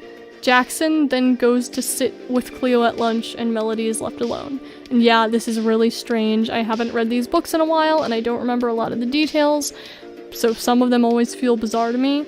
As mentioned, these books are only canon within their own continuity. Alright. Monster High live shows. Monster High has tried its claw at live action a few times throughout the years, including the original Fright Song music video, the Digital Monsters music video, the We Are Monster High music video, a canceled live action movie, and an upcoming live action musical film. Out of all of their real-life Monster High attempts, there seem to be 2 official stage shows. One is a German production called Monster High, the Spectacular Musical. The other is a Monster High live show from Mexico that doesn't seem to have a name other than Monster High. And I have to give a content warning for a moment here, because I have to discuss the fact that in at least one cast of the German production, Claude and Claudine seem to be cast inappropriately and are in blackface. And I don't know if this was in every cast or just the one. I don't think that this was just a decision made by Mattel themselves, but by the theater company running the show. However, I would hope that Mattel would pay attention to the going-ons of the productions that they're licensing. And it's possible that they did do something about it eventually, but since this show is so difficult to find information on, there's really no real way of knowing. And like it shouldn't have happened, and I think it needs to be acknowledged. And I don't think my particular thoughts on this are super relevant, so I'm just gonna say it should not have happened. It shouldn't have happened. I would eventually like to see a live show with actual proper casting. I think that would be cool, but yeah, has to be acknowledged. You can't just pretend it didn't happen, so yeah. And I'm going to go to an intermission for a bit, just to, I don't want the tone shift from that to sort of cover that up, so I'm gonna take a little tiny bit of a break.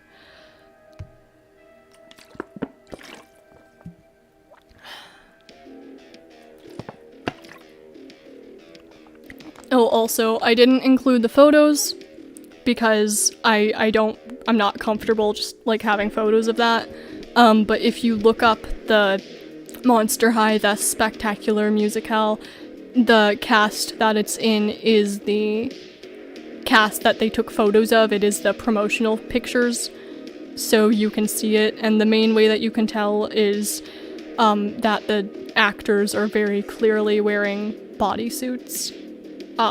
So anyway, like I said, yeah.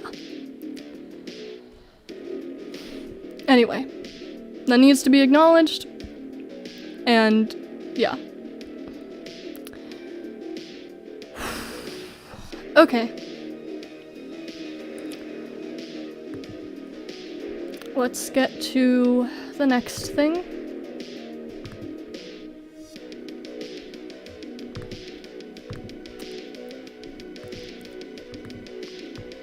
Alright. I think that in at least one cast of the show in Mexico, from the photos I've seen, it seems to have been fixed, which it should have never happened in the first place. Which is, like, good at least, but these shows are so obscure that it's really hard to find information on them. But regardless, you know, like I said, I think Mattel hopefully would do something about it. We don't know if they did or not, but even though they may not have made the decision themselves, they're the ones who licensed the rights to that company, so... Alright. 18 people lost in the catacombs. The catacombs beneath Monster High are well known for being nearly endless and rather dangerous. As far as we know, there have been at least 18 people who have gone missing in the catacombs. 13 of these people are referenced in the Gory Gazette in article headline Frankenstein's Letter to the Editor. In this article, Frankie's father states that, "When I was but a young monster conducting my first experiments down there, the school was reported to have lost 13 student bodies to the mysterious underbelly." We also know from Hezekiah Steam's diary that he and 3 of his other companions were lost in the catacombs, as well as one other individual who we will discuss in the following entry. Overall, the catacombs are wild, and they really should be off limits to students, though knowing these students, they would not listen anyway. Cleo's mom's return. We touched on Cleo's backstory earlier in the video.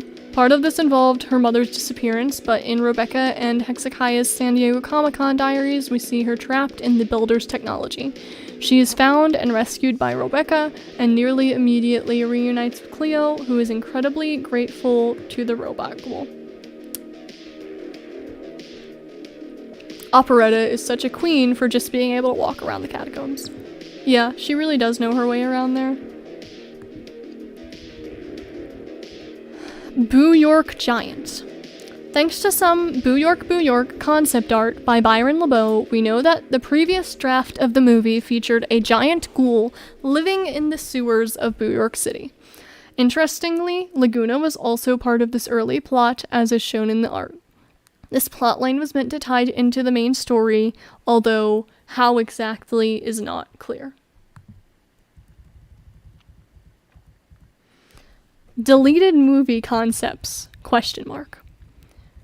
Related to the last entry, there have been multiple pieces of information or concept art that have led to speculation about deleted concepts within Monster High films. We've discussed a few substantial ones previously, such as Freaky Fusion's change and a few details in Boo York. There is concept art for a scrapped scene in Boo York, where Frankie and Laguna are exploring a museum at night. They were meant to have their own plotline in earlier drafts of the film. There are also two pieces of concept art from film artists that have no context. This one of a character named Jackal Lynn Hyde, and this octopus ghoul who we know nothing about. There's also a fake Haunted poster made just for fun, but it reveals that Haunted's original name was Haunted Halls. In regards to Haunted, we also know that the boogie sand used in the movie originally had a time limit on how long it would last, hence why the Getting Ghostly dolls have the hourglass bracelets. The other potentially deleted movie concepts mostly come from Freaky Fusion. I'm not sure why there seems to be the most info on the production of the movie and Boo York, as opposed to any of the others, but there just is. One of the concepts that may have been changed in the final movie is a scene of Rebecca meeting her father in 1814, but him being asleep. In Freaky Fusion, Rebecca does not get to see Hezekiah until the end of the movie, but in Dracubecca's diary, she mentions that seeing him sleeping in the recharge chamber just before they went back to their time. I had originally thought that this was just a detail the diary author had added for extra emotion, but it also appears in the Freaky Fusion junior novelization, leading me to believe that it may actually be a deleted scene. I'm not sure why they would have deleted the scene, but weirder things have happened. The scene in the junior novel also implies that Hezekiah is a deep enough sleeper to have not woken up when Sparky knocks over basically everything in his lab, which I find amusing. There's also some concept art that Peach Mork shared of various characters they designed for Monster High movies. This includes one they specifically referred to as Baby Nightmare. I'm not sure where a younger Nightmare would be except for Freaky Fusion, especially because Freaky Fusion is like one of the only movies we even see Nightmare's face in. Due to this, I think that there may have been an earlier draft where we got to see Bloodgood in 1814, but that's just speculation. I would have loved to see that if that's true, though. While not movie related, there was also a book planned that would be a collection of all of the Monster High diaries, which would have made my life so much easier. Can we please get one of those? And last, we are on the last entry. We are at the end. We're at the end. This one is a lot. Timeline travel. I saved this one for last for a reason, because it's certainly something. So with any franchise with as many different branches as Monster High has, there are bound to be some inconsistencies. This is only furthered by the fact that a good chunk of the content is not made in-house at Mattel, but licensed out to other companies and publishers. This can make Monster High's timeline particularly difficult to figure out. The founding of Monster High is stated in Freaky Fusion to have been 200 years ago, but in the webisode Totally Busted, they say that one of the not the students, one of the teachers has been trapped in a statue for 2,000 years.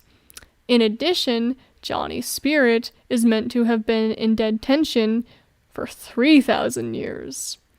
As you can see, we cannot even get a consistent take on when Monster High started, much less the events afterwards. Typically, fans tend to go with the 200-year story, as it was a plot point in a movie as opposed to just being one line in a webisode. There's also the fact that Freaky Fusion plays with the timeline as if it's a jump rope. This movie alone raises so many questions since its time travel seems to have no real rules.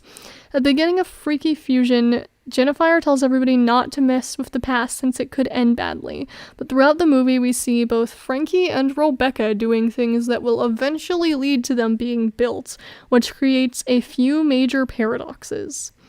These two changing the past doesn't seem to have any consequences, and by the end of the movie everything turns out fine.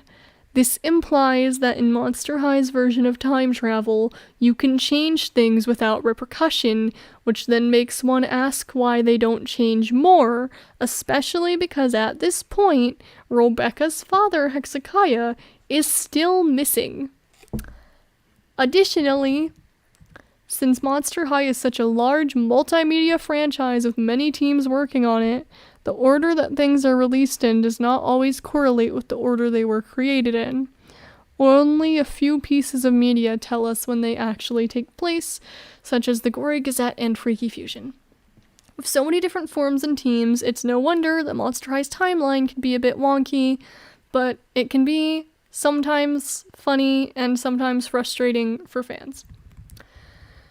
And that was the last entry.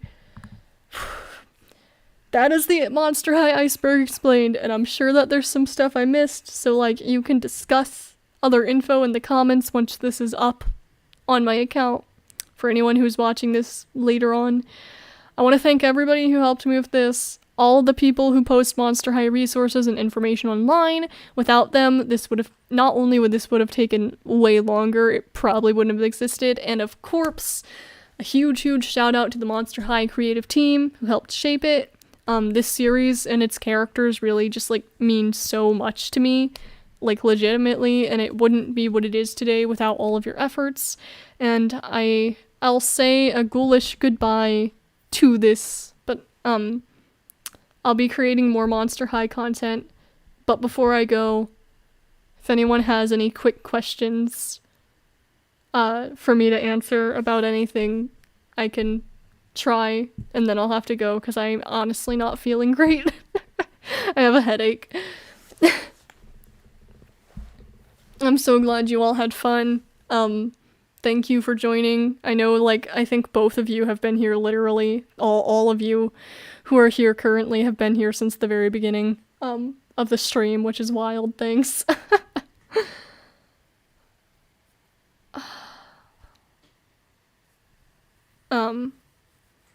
Sorry about the silence, just there's a lag and I want to make sure I get any chat things before I go. Let me go make sure.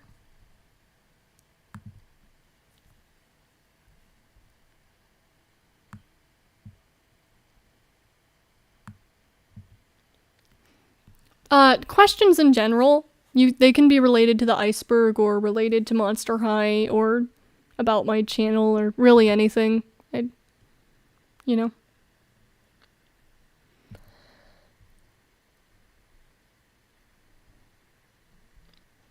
can't believe this live stream was... How freaking long was this? 3 hours, oh my gosh. Okay.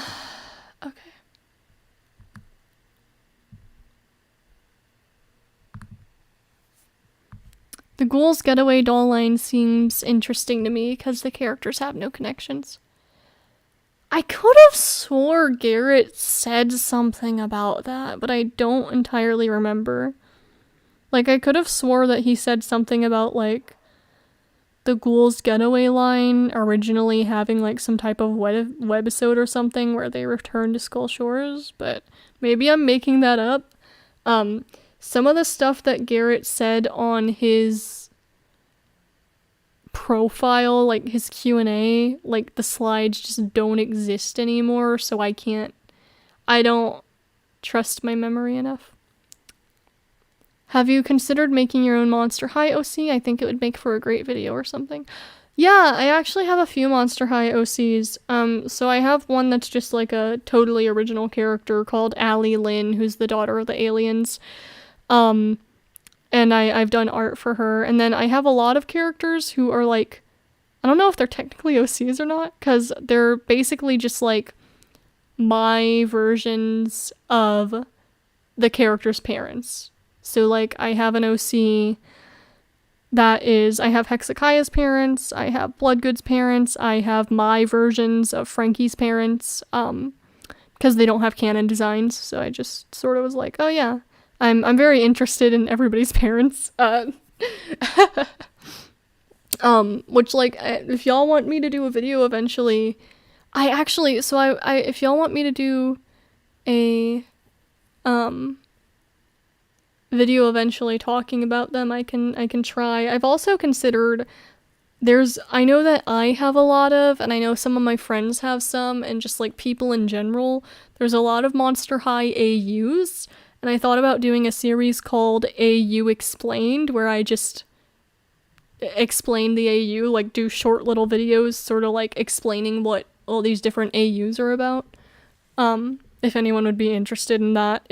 I don't know, like, I know it's like fandom based content as opposed to like actual canon stuff, but you don't want to sound annoying or anything, but it seems that Gil would be a Brazilian monster and you need to share your pain with everybody else. I'm sorry. Yeah. And yeah, I'll consider it. I have a list of videos in my documents that I've been thinking about doing. Probably the next video will be another in the Who Is series.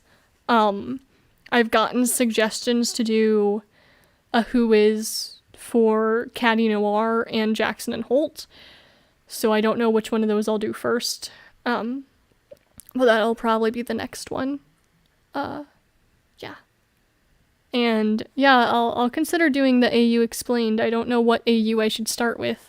Maybe I'll start with one of the canon AUs, like Power Ghouls or Scarily Ever After, because those are like, they're canon, but like they're not the original continuity. Okay, thank you all so much for joining me. I really do appreciate it, and thank you for staying this long. And yeah, if you have questions, you can ask me in the comments, or you can reach out to me on my Instagram. Another big thank you to my friend who was here earlier, M, for helping me, and I'm gonna sign off. So I hope you all have a totally fantastic day, and stay freaky fabulous, and yeah.